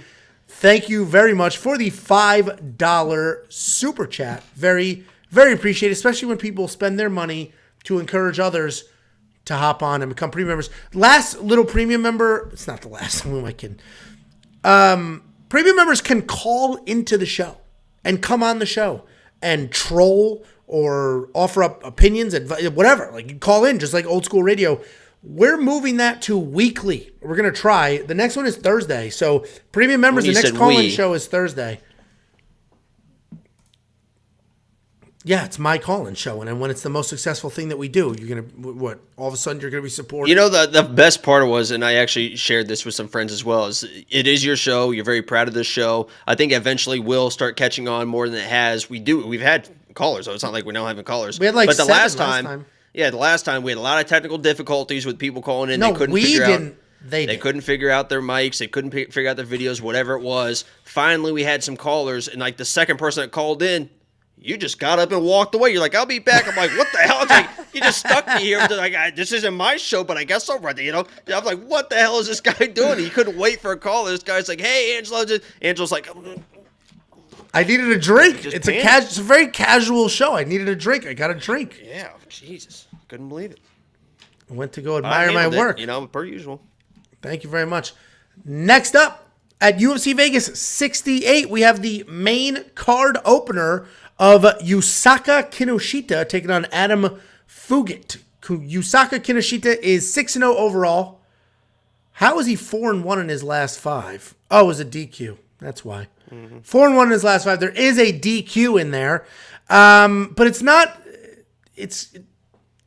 He grabbed the fence, but he was sort of getting beat up, and we'll talk about that in a minute. Adam Fugit, 8-3 overall, 4-1 in his last 5, coming off a short notice UFC debut loss. And Kinoshita, he's listed at 6-1 overall, but that was a DQ. It was not a true loss. He grabbed the fence. Style-wise, slick, powerful striker with incredible striking defense and counter-striking. Moves his head out of the way perfectly, doesn't lose sight of what's going on, and then just fires back. If you go check out his Contender Series win, that was incredible how he did that. His takedown defense, however, is not incredible. He gets taken down easily, and in that fight where he was DQ'd, he was getting ragdolled. Sumimura was the opponent. He was getting tossed around, ragdolled. He can get back up. He's got a great get-up game, but he's just getting... His takedown defense is not great. Adam Fugit's a forward pressure wrestler with a very loose boxing style. He bounces on his toes, high guard, lunges in for takedowns. He's, he doesn't have the best takedown entries, but he can pick you up, he can slam you, and he does have a high, tight striking guard, but punches do get through, and he is hit somewhat easily. This fight is surprising to me because I get Adam being the underdog. I don't get the line continuing to move against him because, as I mentioned, Kinoshita, if you go watch that Sumimura fight, he was getting ragdolled, like just tossed around. And Adam Fugit is a wrestler that can do that. Plus, Adam Fugit's not dealing with a 17-hour time difference and everything else going on. So I genuinely like Adam Fugit to win. I genuinely like him to win this fight. I have a quarter of a unit, just a tiny little quarter of a unit on that because I do think he'll come forward. I do think he'll wrestle heavy. And Kinoshita absolutely has holes in the wrestling department. The line is continuing to move. You get better value than I got at plus 270. Dude is a plus 205, now plus 270. I know you're on the opposite side and you can't even understand how Fugit is even, how anybody likes him. Yeah. That guy sucks. I mean, that just he's an okay fighter, but the love for Adam this week and last week and leading up to this fight, I don't get it. I just don't get it. Where are you seeing the love? I haven't seen anybody else. I mean, everyone. The Discord. I've seen it on Twitter. I've seen it in Discord. There's a lot of people that are like, "Oh my God, Adam." Nobody I don't with know money. how you could watch. That line's going the other way. So nobody with money. Yeah, I just don't know how you can watch that Michael fight and come away with any sort of positivities for Adam in that fight. yeah, he got a takedown. It was a nice little inside trip. I think it took I always say Marlon because I think it's Marlon Moraes, but Michael by surprise more than anything, because after that fact, he didn't do anything with it either, by the way. I mean, I don't think he even followed him to the ground. So he got this little takedown that didn't even do anything in the fight. And the rest of the time, he was just getting the crap beat out of him. And every other takedown he shot was just absolutely atrocious. It was awful. And yeah, he moves forward, and yeah, he's a pressured fighter, and yeah, he looks like a tough dude, and yeah, he might have the wrestling in this fight, but there was nothing when I watched that Michael fight that I thought, oh yeah, this guy's definitely going to come in and steamroll this big favorite, this power puncher in Kino in this match. I just don't see it. And yeah, he's a pressure guy and a tough guy, but he got tired. I mean, Michael was short tired. notice. Yeah, but he got tired in that fight, and he got finished in that fight. So, yeah, I mean, if you want to watch that Michael fight and come away and think, oh, this guy's tough, he's going to out-tough this dude, Kino, I guess that's the angle to play. If you want to play, oh, he's going to out-wrestle him, I think his takedowns suck. And, you know, I just don't see anything in that Michael fight where I'm like, oh, yeah, this guy's actually a top-level fighter who's going to come in and steamroll this new guy. I think Kino runs. You're basing the whole breakdown on his short-notice UFC debut fight? Yeah. I mean, he showed a lot in that fight. I mean, he showed good pressure, but his striking was lackluster. But you're going to complain that he got tired? It was short notice. I'm not complaining. I'm saying that's another foul. My whole breakdown wasn't, oh, he's getting tired, so he's going to lose. I said that was another aspect of it, that he also got tired as well. So I think he's a very average Then give me fighter. odds. Let's bet. Let's bet on odds. Okay. Minus 320 plus 270. Okay. I win, you give me 100. You win, I give you 30. Okay. Done. So hopefully you pay this one. Are you spending the $9,100 on Kinoshita? Yeah. All right, great. I love it. He's just going to knock this dude out, man. I mean, Adam gets hit. He gets hit. I said that. He just got the shit beat out of him for less than 15 minutes by Michael. Kino's just going to run right through this dude. Listen, I mentioned that he gets hit. To me, the reason I'm on that side, go watch Kinoshita's DQ fight. He gets ragdolled, tossed around, ragdolled, and Fugit can do exactly that without the time difference, without all the craziness, in Vegas, not short notice. Listen, I'll risk 30 to win 100. Absolutely. You done? Wasn't me. I think it was the chat laughing at you. Okay. I think Twitter's getting a little loud. Monkey Knife by Strike Line 59 to 46. I'm not going to touch that. I think there's a lot of grappling, but I do recognize Kinoshita's got some real power there, so I'm not touching that Monkey Knife by Strike Line. You think it's a less? You just think he blows right through him? It's probably a less because this dude Adam kind of leads with his chin, and you're going to see how that turns out. All right. All right. I guess we'll find out. I guess we'll find out. Are you literally just copying me? Just copying me? Okay. See? Okay. Ladies, this is your man. This is your man. That's him. That's him. That sweater. That sweater. Play the copy game. Copy game.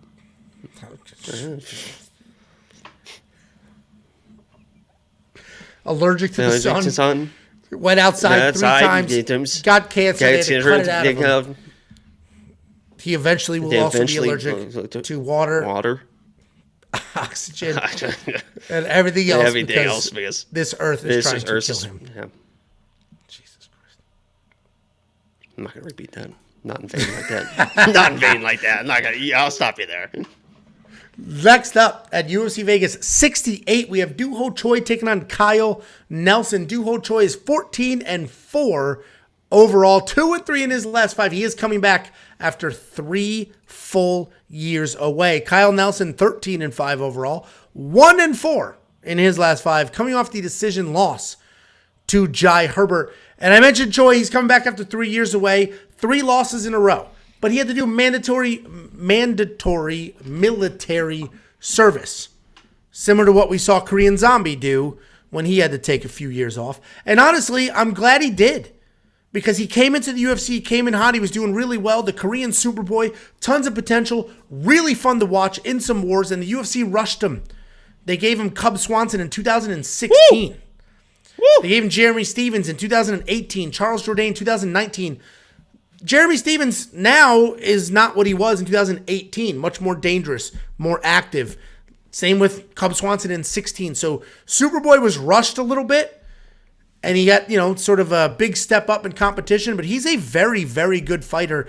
Let's assume the military service kept him in shape. Let's assume he can, he trained and he's ready to go. He's back. His chin's all healed up and he is good to go. Style-wise, powerful striker, okay takedown defense, does a really good job throwing straight punches and staying active without getting absolutely wild. He's very talented. And again, his record is what it is. His recent record, at least. Because he was rushed. The UFC saw potential and they pushed him out there just a little too fast. 13-5 for Kyle Nelson. So he's been around. He's got a lot of experience. He's a solid striker, very real power in his hands.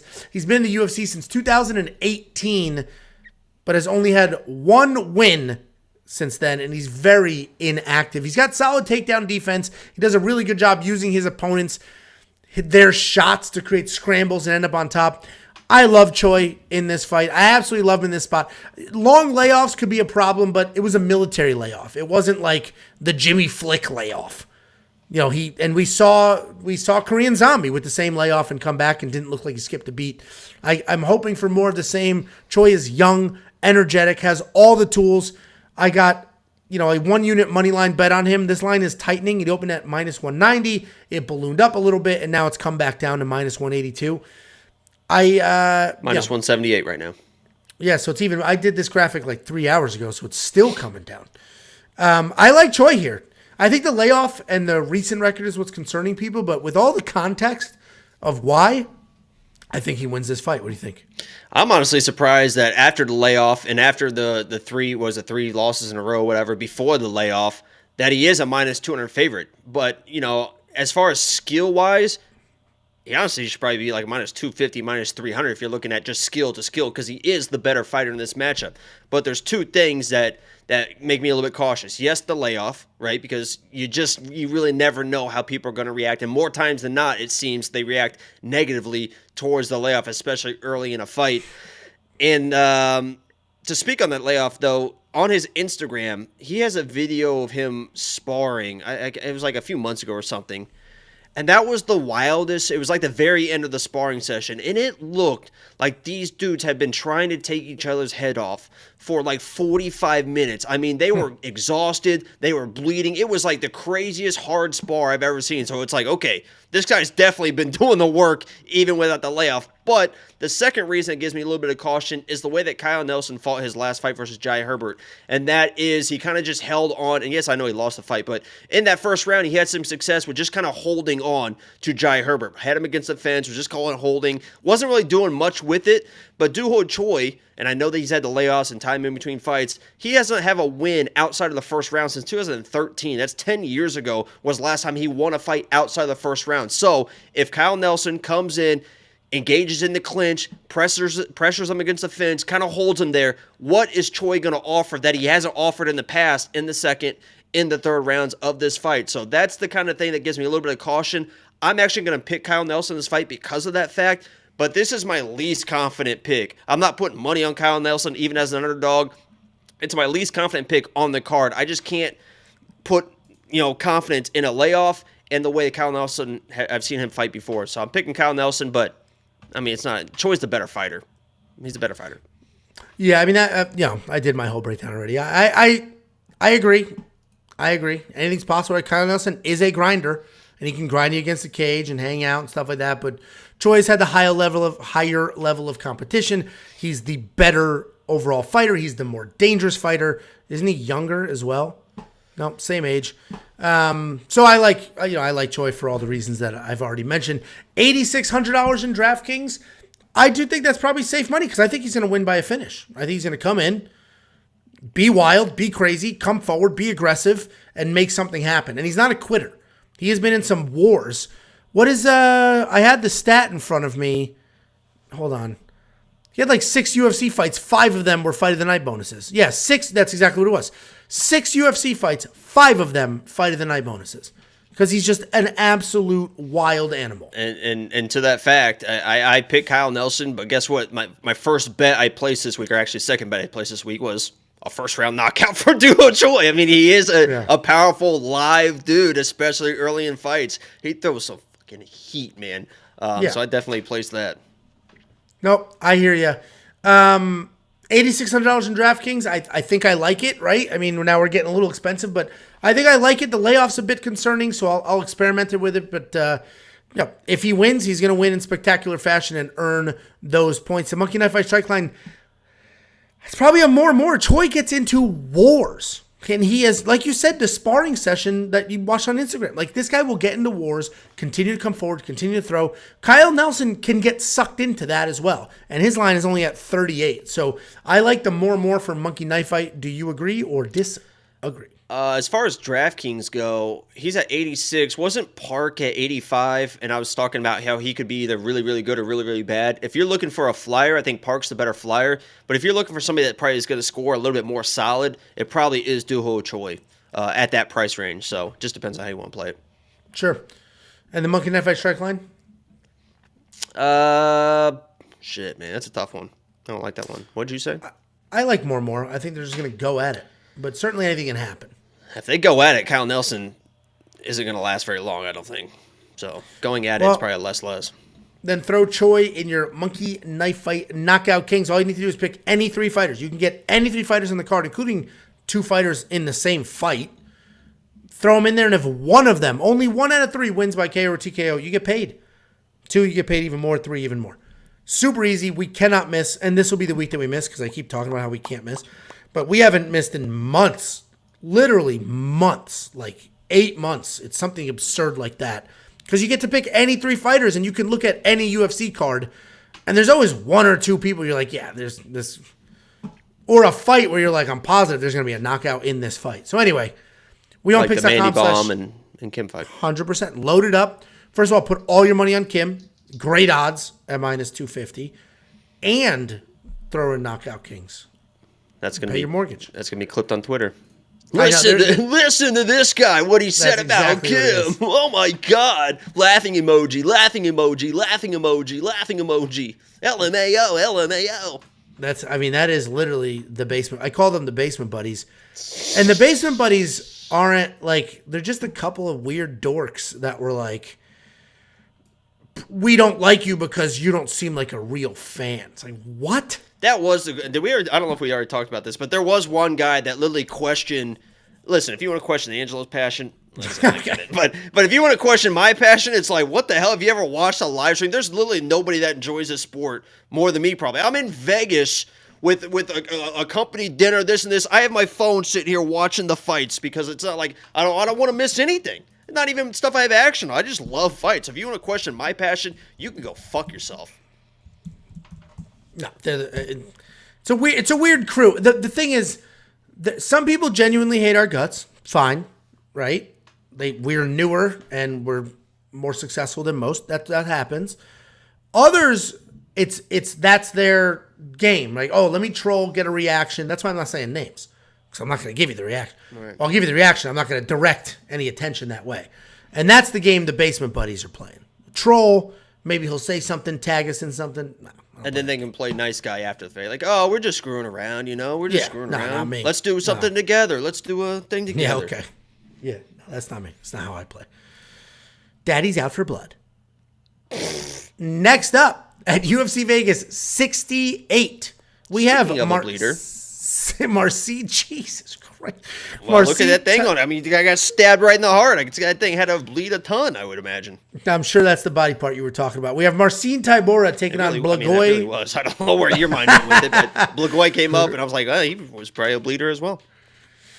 Marcin Tybura, 23-7 overall, 4-1 in his last 5. He is coming off the upset win over Alexander Romanov. Blagoy Ivanov, 19-4 overall, 3-2 in his last 5, coming off the decision win over Rogerio de Lima. This is a pretty straightforward fight, at least in my opinion. I think Marcin Tybura. You have a different opinion than me, and the market. Correct opinion, I would say. Yeah, the market and I completely disagree here. I think Marcin Tybura wins this fight. It's going to be a full 3-round fight because Marcin's not very dangerous. Blagoy's not very dangerous, and Blagoy has the chin. It's like punching a steel wall. If you go look up his highlights, it's not highlights of him winning fights. It's highlights of him getting cracked in the face and not reacting. Those are the highlights. Give an F about nothing. It's crazy. It's crazy. And, frankly, that's frustrating for a lot of people. If you are a striker, you're a powerful striker, and you're fighting Blagoy Ivanov, that's frustrating. That is frustrating. But that's not Marcin Tybura. Marcin Tybura is a wrestler, a grinder. He's going to come forward, shoot. Come forward, stay busy. Come forward, shoot. Come forward, stay busy. That's how he beat Alexander Romanov. Go watch that fight. He pulled it out because he didn't quit, kept coming forward, didn't quit, made it happen. So I like Marcin Tybura to come forward, not quit, make it happen. And Ivanov's chin is not even a factor here because that's not how Tybura fights. He's not trying to get to your chin. He's trying to grind you out, and I think he will do that. I would be remiss if I didn't mention the stupid bullshit everybody loves to mention anytime they mention Ivanov. He is a Sambo guy. He beat the great Fedor in Sambo, but this is not Sambo. This is not Sambo, and I think Tybura wins. I have a 2-unit moneyline bet on him. I'm an asshole for the odds that I got it at minus 134. I think that's incredible value for a guy that has proven time and time again he will beat every single person that he's supposed to, and Blagoy Ivanov is one of those people. What do you think? Yeah, I mean, obviously the odds opened the way they were because I think the odds makers were like, oh my God, we forgot, or this is the guy that beat Romanov, the undefeated big dude, beat this guy, so like he should be a, minus, and in your mind that makes sense, right? You beat Romanov, you should be a minus 200, minus 300 favorite against Ivanov on your way to the top. But if you watch that fight, and I watched that fight, Tybura didn't do anything in that fight. That was all of, first of all, he didn't land a significant strike in the first round, got absolutely dominated in the first round, and that was more of Romanov just being absolutely gassed in the second and third round, and it was still a close fight. I mean, there were still people that think that Romanov won that fight, and Tybura had all the opportunity in the world to do whatever he wanted in that fight and still couldn't really capitalize and look the way he should have looked against an exhausted Romanov. That was the Salt Lake City high altitude. That's why he got tired. We saw it happen to Leon Edwards, the same thing. Leon Edwards in this matchup is not going to get tired. He's going to dominate Usman inside of 3 minutes. It's going to be the easiest pick in the world. But Tybura, I don't think, showed the way what he should have shown. And I don't think he's that great of a fighter. So I actually agree with where the odds are right now. He should be the favorite in this fight because of his volume. This fight, to me, is Kim and Mandy. Whoever has the more volume in this fight, whoever has the pressure mixed with the volume in this fight is going to win a decision fight. I think Kim can do that versus Mandy, but it's pretty much 50-50. I think it's the same way. And also, you mentioned the wrestling of Tybura. I think that's the worst thing that Tybura could do is engage in grappling with Ivanov. Because as you mentioned, he does have some good judo, reversals, sweeps. If he tries to engage in wrestling, he might end up on the bottom. And we've seen once he's on the bottom, it's a problem for him to get back to his feet. So if you're Tybura, you just lay on the volume, get out of there with the win. If you're trying to wrestle and do some weird stuff, you're probably going to lose this fight. So, I think the odds are what they are. I am going to pick Tybura, but I don't think he's anything special. And the minus 200 whatever, and you saying that he's definitely going to win this fight or whatever you're saying is a little bit crazy to me. I think it's a coin toss. I don't think it's a coin toss at all. I'm very confident in Tybura here. Praising a dude for having a chin is ridiculous. He lost a decision to Derek Lewis. A decision to Derek Lewis. And I get it, so did Francis Ngannou, but that's a whole different world. A decision to Derek Lewis. Shining and shimmering. A new fantastic point of view. No one to tell us no, Amanda. Oh, where to go, Mrs. Rebus? Your voice is not bad. That wouldn't even be trying either. Let me get a little honey in there, a little tea. That thing will be sultry, smooth, Luther Vandross. I'll sing it like this. Hit that falsetto. Kim says, Jesus Christ. It's legit not bad. Like your antics are a little, but that. I know. I get it. I'm good. I try to tell you I'm good at everything. Nobody wants to believe me. Okay. You're not good at getting a tan. I'm actually probably too good at it, and that's came back to bite me. It just goes right to cancer. From clear to cancer. Oh, it's funny, right? Yeah, funny. Let's laugh at cancer. Funny. Everyone that's got cancer in the chat, Angelo's laughing at you, so just know that. Jacob's allergic to the sun. I have a good time with it. I'm not going to back down off that. Angelo low-key wants you to sing. That was one of those like, oh, wow, you do kind of sound good if you want to keep going. If you want to keep going. Actually, do you know, and you just say like your random favorite song. Can you sing? You like Bruce Springsteen. No, they put that piano bar at the start. We'll have to go there, and you could just start belting out with the piano. Oh, my God. Honestly, the reason, and this is 100% serious, the reason I don't sing more than I do is because I literally am just not ready for the fame yet. Like, because I know that once I start doing that and it gets out there that I will become famous, and I'm just not ready mentally for that type of fame yet. You know, this fame is cool. You know, I go out and people are like, oh my God, the salamander. Woo, salamander. You know, but that's next level fame. And I'm just not right there yet. So maybe soon, maybe end of the year. No, I get it. No, absolutely. I mean, our audience is definitely at the places that you go to. So I get that for sure. I mean, as I'm driving by, they're just...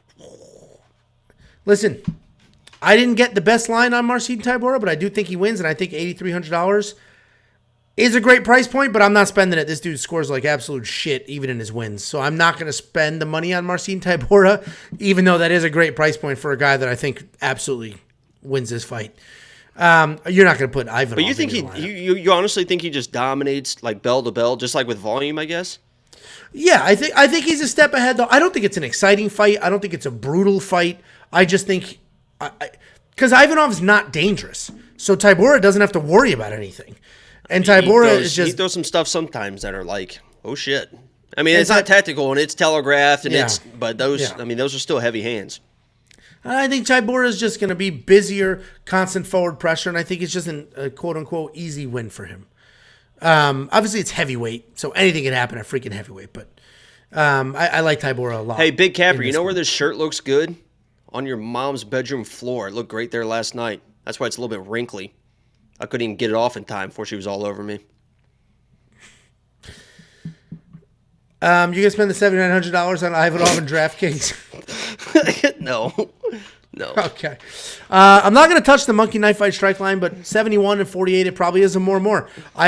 Heavyweight. I wish they gave this a 1.5 round line. I wish they did, because that'd be a guarantee over 1.5. I think it's minus money for 2.5 too, isn't it? Yeah, it's because neither one are dangerous. For heavyweights, minus 205 for over 2.5 is pretty crazy. Neither one of these guys are dangerous. I think it's a pretty good bet. Yeah. No, neither one of these guys are dangerous. I'm not going to play it just because it is heavyweights, but it's probably decent value, honestly. Well, and eventually Ivanov. You can get Tybura by points for plus 130. That might be the way to play it, honestly. That might be the best value for this fight. It most likely is, because that's the most likely outcome, and it is plus money. So, guys, weonpicks.com/bets. Sign up with any one of our betting partners. Using our link, make a deposit. We'll send you $50 as a thank you. Angelo wearing that Storage Wars chic. Because I have a cardigan or a pullover? What the fuck? Is it supposed to be flipped up like that, or is it supposed to be rolled down? Or is that just to hide the chins? Up. It's up. Oh. No, it's one chin. You don't fold those down a little bit? No, that's stupid. It's not a cut. Look how dumb that looks. No. Ha! Dude, I'm from Connecticut, man. We used to have two popped collars. We would pop two collars. I had a friend in high school that was like, he wanted to be like the ironic guy, so he would come to school with like 4 or 5 collared shirts on, all popped. It's like, okay. No, we would do the Fairfield, Connecticut. Someone said Jacob's showing off that meth casual look. That's a pretty good one. the Fairfield, Connecticut. I live near the water. Oh, you're from the Northeast. A little bit, yeah. What part? Connecticut, actually. Oh, wow. The classiest of the tri-state area. Well, agree to disagree. Did you know Houston is the size of all of Connecticut? I did know that. I saw that TikTok that you sent. Connecticut's not a very big state. Follow me on TikTok. That was a little too easy, a little too smooth. I don't have anything on TikTok, so you don't have to follow me. Yeah, you can sing. You said falsetto, and you nailed that.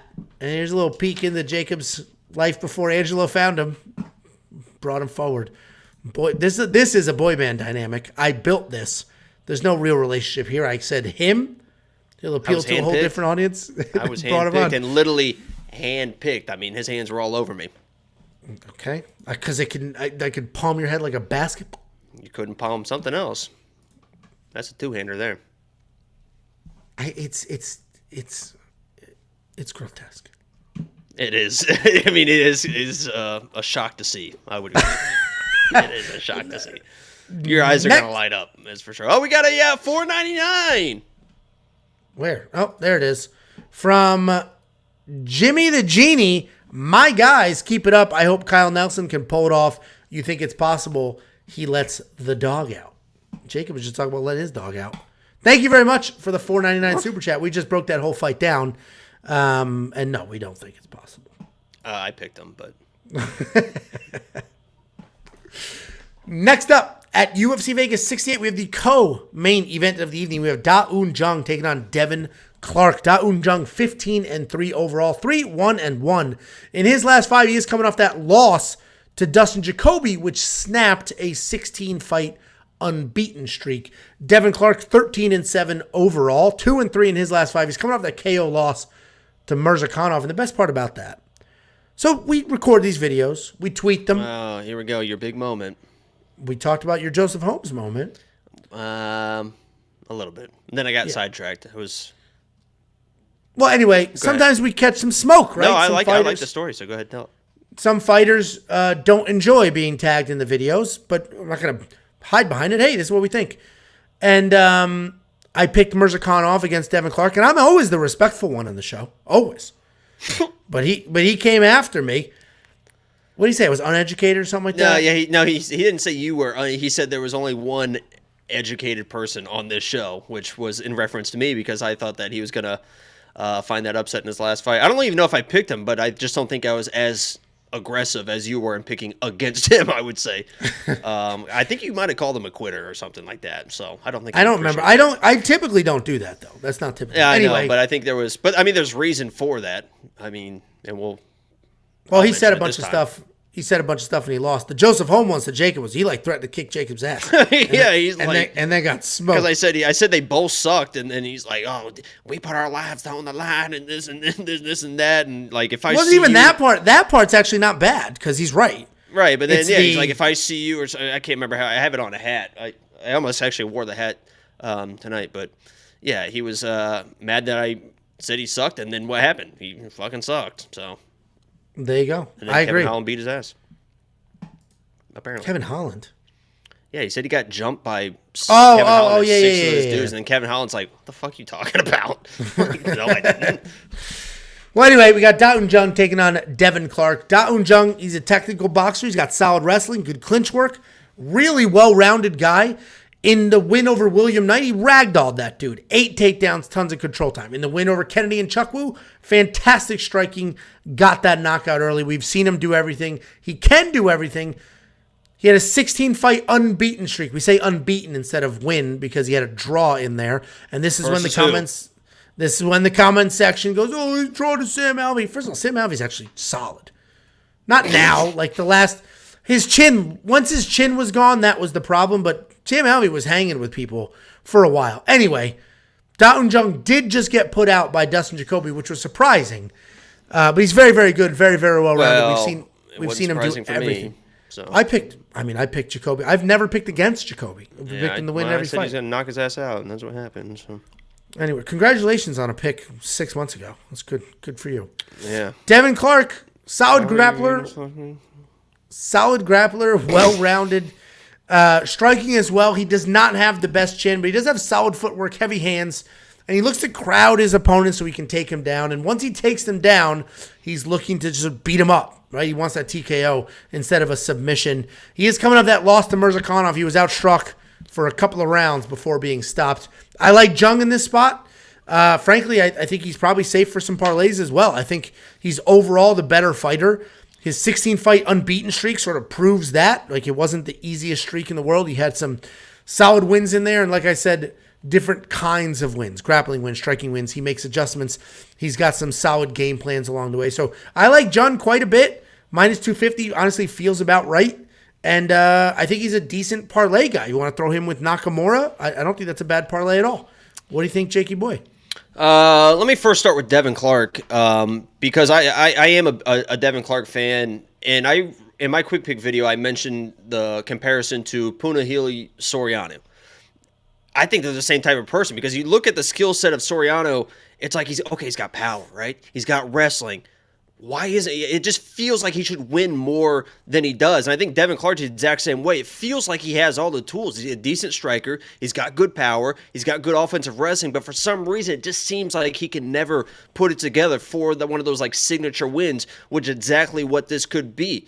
On that side, I think that Da Jung is an overrated fighter. I think he's an overrated striker. There's a reason why I was telling everyone that Dustin Jacoby was going to destroy this guy. That's exactly what happened.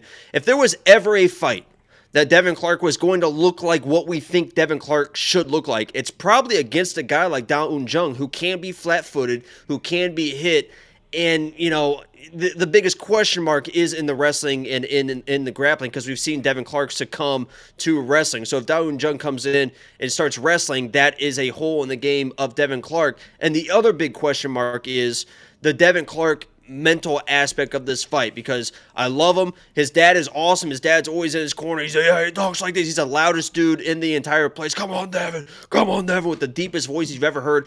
But it just feels like there's just so many fights where his dad in his corner in between rounds are just trying to get him going. Come on, Devin. Come on, Devin. You got it. Come on, Devin. It just feels like they're always trying to push him, and maybe he just never is going to break through that mental aspect, which a lot of times is the most important part. I mean, we saw that with the reverse side of Tyron Woodley, the confident striker, knocking people out, and then he loses it, and he can never be that guy. I just don't know if Devin Clark can ever be the guy that his skill set should allow him to be. So I want to pick him in this matchup because I think it's a winnable fight for him, but I just can't trust him. I think Da Jung can come in and maybe out-wrestle him, but in the striking, I think he's got some liabilities, but I'll pick Da Jung.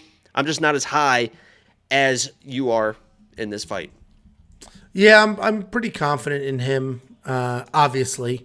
I mentioned that. We do have a $5 super chat from Phil Lower.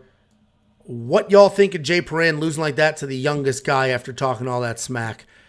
I actually don't think that was embarrassing. I think, you know, that wasn't it was a beating. Like he lost quickly, but it wasn't a beating. Right? He wasn't mauled. He was taken down and submitted. And if anything, that's like. Poor Rosa's. I'd rather be submitted than knocked out. His brother had a pro debut and lost, so. Is he a grappling fiend as well? Or I don't know. I didn't see it. It was a decision loss, so I'm not sure what happened. I saw him like a highlight where he's like aggressive with the striking, but you know, Rosa's going to be the first 3-time champion. He said so. That's off to him. Yeah, I mean, so anyway, thank you very, very much for the super chat. I don't see that and think any differently of Jay Perrin other than he was out grappled by a much better grappler, and that's going to happen. So, yeah, don't feel differently there. Da Jung, $8,700. I do like him. I'm pretty confident in him to win. I think he's a pretty straightforward win for him, frankly. I think he sort of comes forward and he can grapple, he can strike. I don't even know what his game plan will be because we've seen him have multiple game plans in fights. But I think if he wants to grapple, he can get it done. I was just going to tag onto that. The bet I've been flirting with, the bet I've been hovering over, and I've almost placed it 100 times now, is the -3.5 for Da Jung. It brings him from a -250 to a -145. And if he does win this fight, it does feel like he's going to dominate this fight. So that's just a bet that I've been toying with, maybe playing. I don't know if you have any insight on how you feel about that -3.5. Yeah,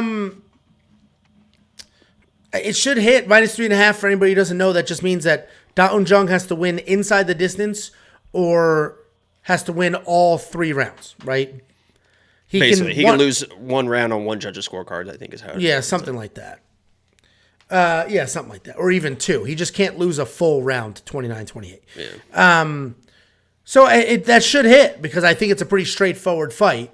And it's a great bet to take wide odds and then make them tighter. So that's how UFC 283, I did that for 3 fighters. And I did it with Andrade. I did it with Gilbert Burns. I moved their odds because those were what, -3, -400 type odds. I moved them down to -200 and hit big on Andrade, Burns, and I can't remember the other one. I don't remember the other one either, but I do think you had 3 of those.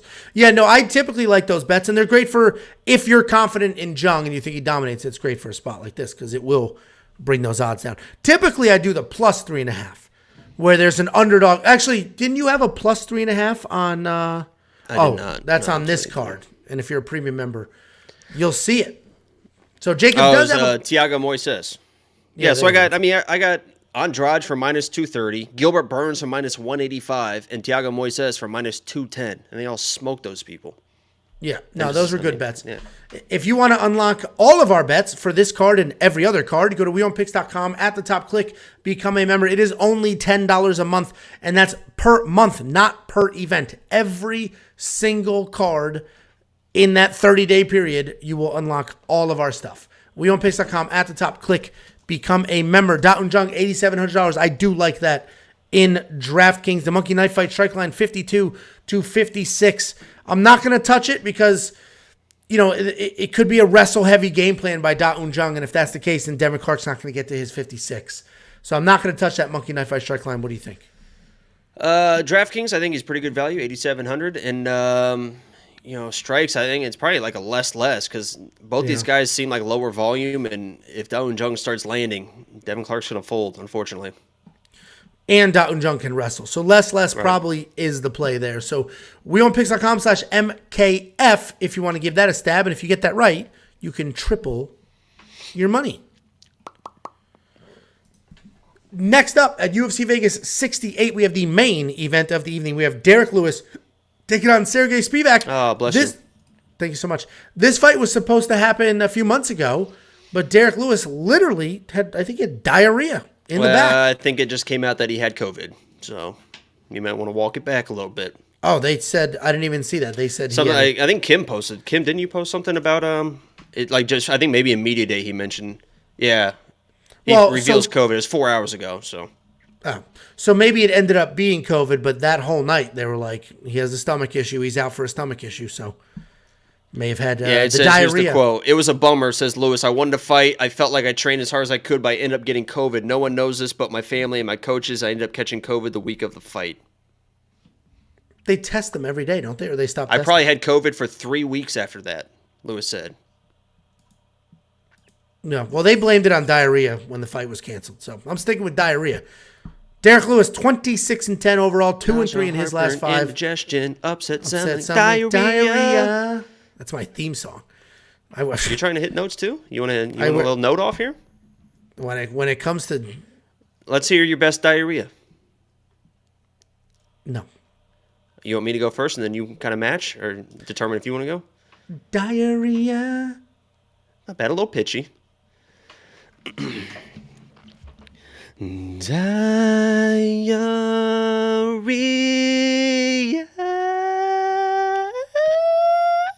Nah, tried too hard. That sucked. No, that was a whistle at the end. That was a Mariah Carey whistle. It's probably so high pitched. I know my dog heard it, and I bet your dog heard it too. But it was so high pitched that that's next level stuff. Derek Lewis, 2-3 in his last 5, coming off 2 knockout losses in a row. Saragih Spivac, 15-3 overall, 4-1 in his last 5, with the lone loss being to Tom Aspinall. Pretty straightforward breakdown. Very straightforward breakdown, as all Derek Lewis breakdowns are. He's got power in his hands. He's got a very good get-up game. And if he can land, he will win. If he can't land, he will lose. It's essentially that simple. Couple of variables here. Well, first, Saragih Spivac is a big dude, and he's a big, lumbering grappler. He wants to come forward, close the distance, get on top. And I know we like to talk about Derek Lewis just stands up, and there's YouTube videos dedicated to him just saying, I'm done on the ground now. I'm just going to stand up. And he does do that, but Saragih Spivac is not these other people, right? Who has Derek Lewis stood up on? Right? Not like Volkov. Like, not people that have the top pressure of Saragih Spivac. A lot of people like to say Derek Lewis, he hasn't lost to a good grappler. He knocks out good grapplers. And the Curtis Blades knockout, that 100% he knocked out a very good wrestler. But Curtis Blades was piecing Derek up on his feet, and then he got caught with that big uppercut shooting in the second. I think Saragih Spivac wins this fight. I think he comes forward, bullies it to the ground, and once he gets Derek down, I don't think Derek's just going to pop up like he has in the past, because Saragih Spivac is not some of these other people, right? He has really good top pressure and very good jiu-jitsu. The other big question mark here is there's that video of Derek Lewis jogging. He looks lighter, skinnier, all of those things. Frankly, that may work against him in this fight. because Sergey Spivac's a bully grappler. And if he bullies Derek down and Derek's 30 pounds lighter, that's, might be a little harder for him to weasel up. And then the last thing that the Discord loves talking about is that Derek Lewis has never lost in Vegas. I was talking to Josh, our web guy, earlier. His take on that was Derek Lewis doesn't do well in front of crowds. His whole shot to stardom here happened in Vegas during COVID. When he fought in Houston, he fought Sirogan, folded. When he came out in his last couple of fights to a crowd, folded. So that's his take. That's not my take. I think Derek Lewis loses this fight. I think Sergey Spivac comes in, gets it done. Minus 225. That's better odds than we got last time this fight was booked. The only reason I haven't jumped on it, and I did bet on it last time, I have not bet on it this time, is I just want to see the weigh-ins. I just want to see the weigh-ins before I officially decide. And this line's not really moving, so it doesn't matter anyway. Sergey Spivac's the pick. Probably going to have a bet on him. If you're a premium member, make sure your alerts are on so you see it when I place it. Jakey boy, I know you feel very strongly about this fight. Yeah, I just want to make one thing real clear.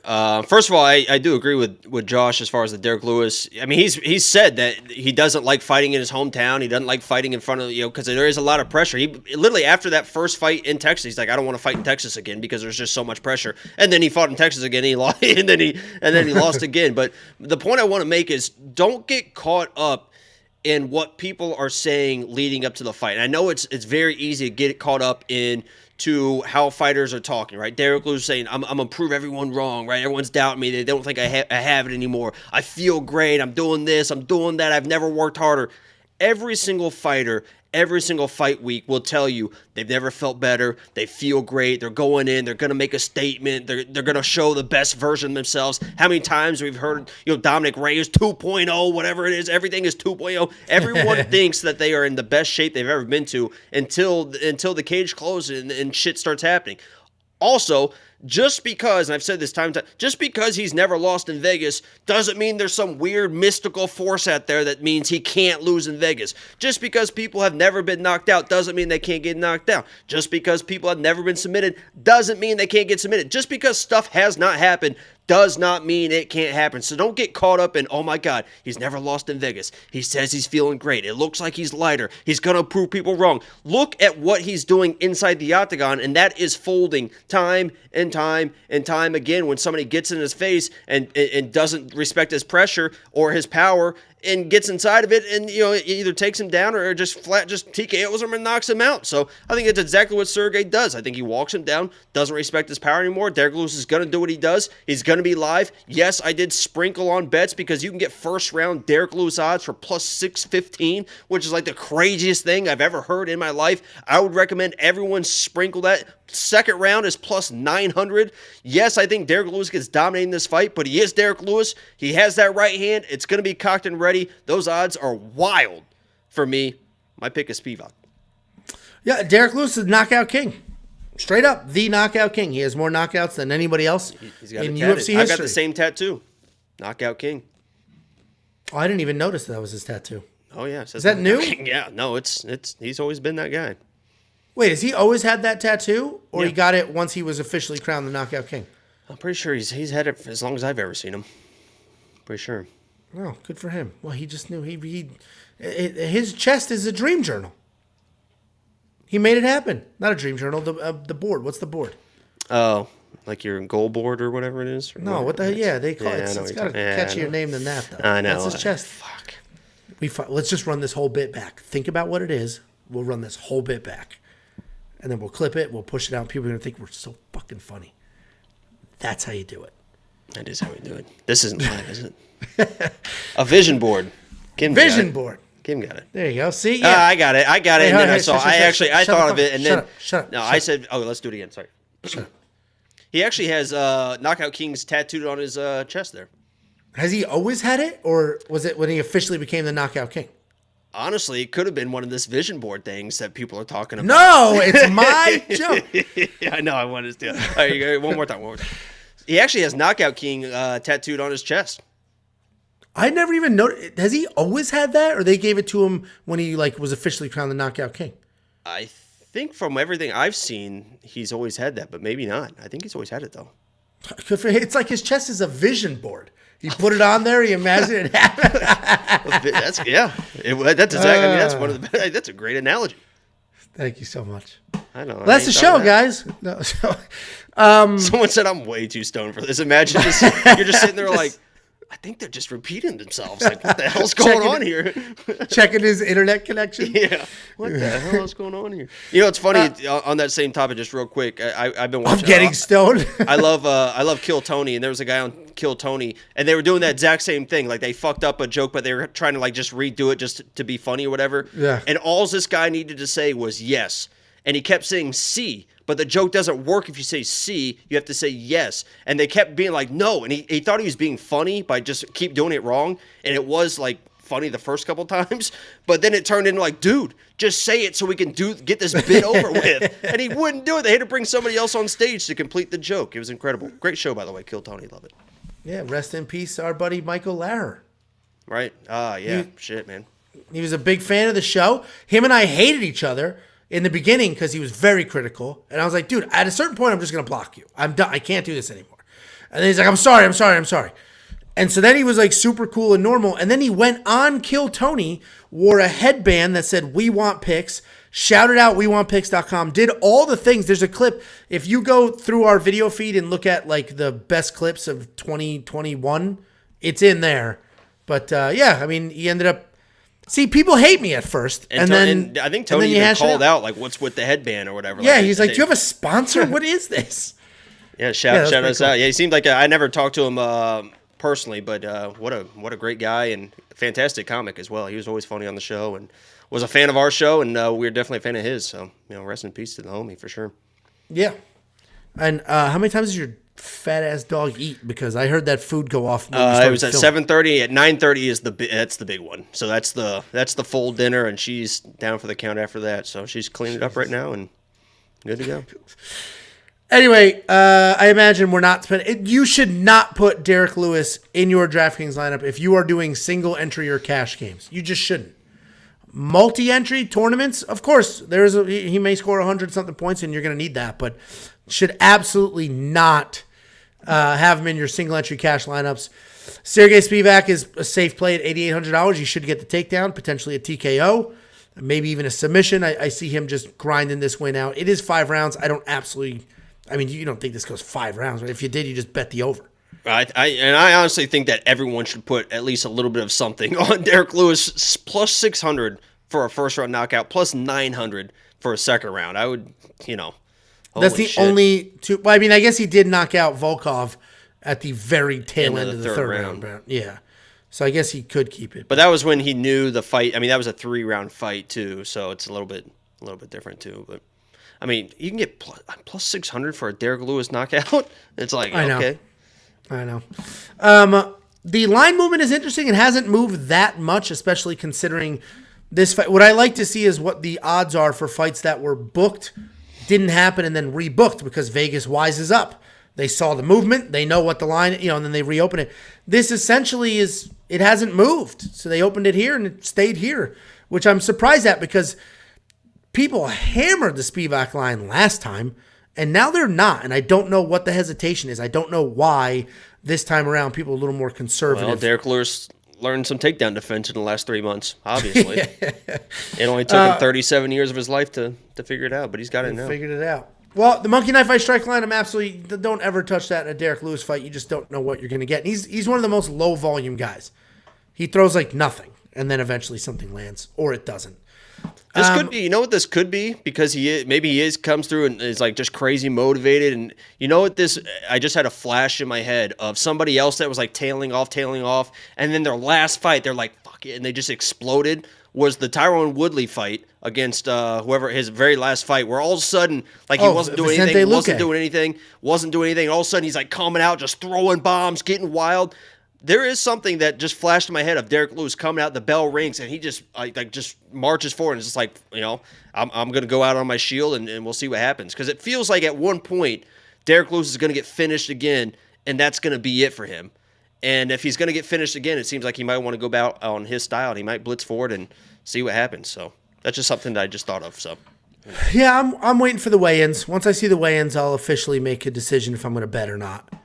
If he looks like this at the weigh-ins, I'm betting Spivac. If he is slimmed down and like looks dramatically different, while I think the weight loss part of it isn't going to help him in the fight, to your point, it's that rededicate. He would literally like brag about not training before. He would brag about it. And if it's like all of a sudden he's training his ass off, hey, it's not necessarily going to change the pick, but I'm certainly not going to bet against that. And someone asked about the new contract or whatever. I would assume that when he started fighting for titles that he had a restructured contract. He's getting paid just fine now because he was always talking about I do it for the money, and everyone should do it for the money, honestly. So I feel like he's in a comfortable spot now to where he's making some decent money on these fights. For sure. And honestly, if he loses this fight, let's stop giving him. The problem with Derek Lewis went from like just fun, knocking people out, to then they're like, oh, Jesus Christ, he beat some. He's won 4 in a row. Once he beat Curtis Blades, that was basically the beginning of the end because they stepped up the level of competition there, and that's when it started to get harder and harder for him. Where it's like if he loses this, just drop him back down, have him knock out these mid-tier heavyweights. Let's have fun with that. Give him the Felipe Lins of the world. Give him the Chase Shermans. Give him those people. The Parker Porters. Anyway, absolutely not. Parker Porter wins next week. You'll see that breakdown. I did like in the Discord all the it's funny is it was like all the clown emojis and you said, I don't know what's with all the clown emojis. And then they started adding pig emojis. I saw the pig emojis. Yeah. It's like, Parker Porter's a good dude, man. And we'll break that fight down. That video that he did for us was one of my favorite things of all time. Dude, what people drive me nuts. So I'm never going to pick Parker's my actual friend. I went to his wedding. I went to the dude's wedding. Like he's my actual friend. I'm not gonna. He'll probably be my best man. I'm not gonna pick against that dude, but I will try to apply logic. He's become the Nickelback of the stupid MMA capping community, where it's like he's actually good, and people like think it's cool to pretend that he's. It's cool to pretend he's not good. He's fighting Justin Taffa. Justin Taffa was smoked by Jared Vandera with volume. Parker Porter literally set the significant strike record for heavyweight and then broke his own record, which is sheer volume. He's got better footwork than Taffa, better wrestling than Taffa, better everything except raw power. It's like I don't understand, like the whole like it's going to be cool to pick. Taffa's got better tattoos. It's going to be cool to pick against them, and that's so stupid. That's so stupid. Don't play that stupid trendy bullshit game. And if you do, I want to see all the tickets because I think it's just people lying, thinking that it's funny. Show me the tickets. Let me put your actual money there, and then we'll see what happens. Anyway, guys, that was the show. WeWantPicks.com for all the things. But in all seriousness, become a premium member. It has been wildly successful. And I'm not saying that to like, oh, look how much money we're making. No, it's wildly successful for everybody. We're giving you units, and I'm 1,000% sure it is the best user experience in this game. The website works incredibly well. The tools, the information, everything on there, it's just unmatched. There's nobody out there with some stupid-ass Patreon or even a website that is anywhere near the quality and the content that we're putting out. So thank you for the well over 1,000, creeping on 1,500, I think, premium members who have already signed up. And if you haven't, WeWantPicks.com at the top. Just click Become a Member. It is only $10. Guys, get your $50. I'll send you 50. I'll send you 5 months worth of membership. Just go to WeWantPicks.com/bets. Very easy. Click a link, make a deposit. I'll send you $50 as a thank you. Don't forget about the new merch. We have exclusive merch. It's insider type merch, I'll say. Like, if you're a fan of the show and you know what's going on, you know the plot lines, this merch is for you. Shop.WeWantPicks.com. And that's it, Jacob. Any last words for the peeps? Look out for Lock of the Week video either Wednesday, it probably will be tomorrow, honestly. What else am I going to do with my life? We've won 2 in a row.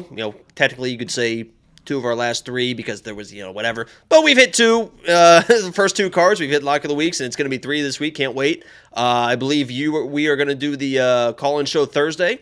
So look out for the call-in show Thursday as well. Regular videos Friday, and if you guys comment on this video or the Lock of the Week video and say I should go live Saturday, I'm still debating. So you gotta. It's gonna be a long night if I do. So you gotta sway my mind, sway me. You gotta seduce me a little bit. How would you, if you were to seduce me? How would you do it? I'm not going to play this game. This is, You thought you were like, how do I? You were like, how would I sit? And you were like, wait a second here. Wait a second here. That little delay told me enough. The silence was deafening, Angelo. Okay, goodbye. Thank you all for the watch, the super chats, all the things. 7 days this week, every single day. 7 days in this week. Every day, 7 days of fresh new content this week. So just like see that the lock fresh of the week snow tomorrow. outside. It's ice. It's even worse. Anyway, goodbye. I gotta go. This is goodbye. All right.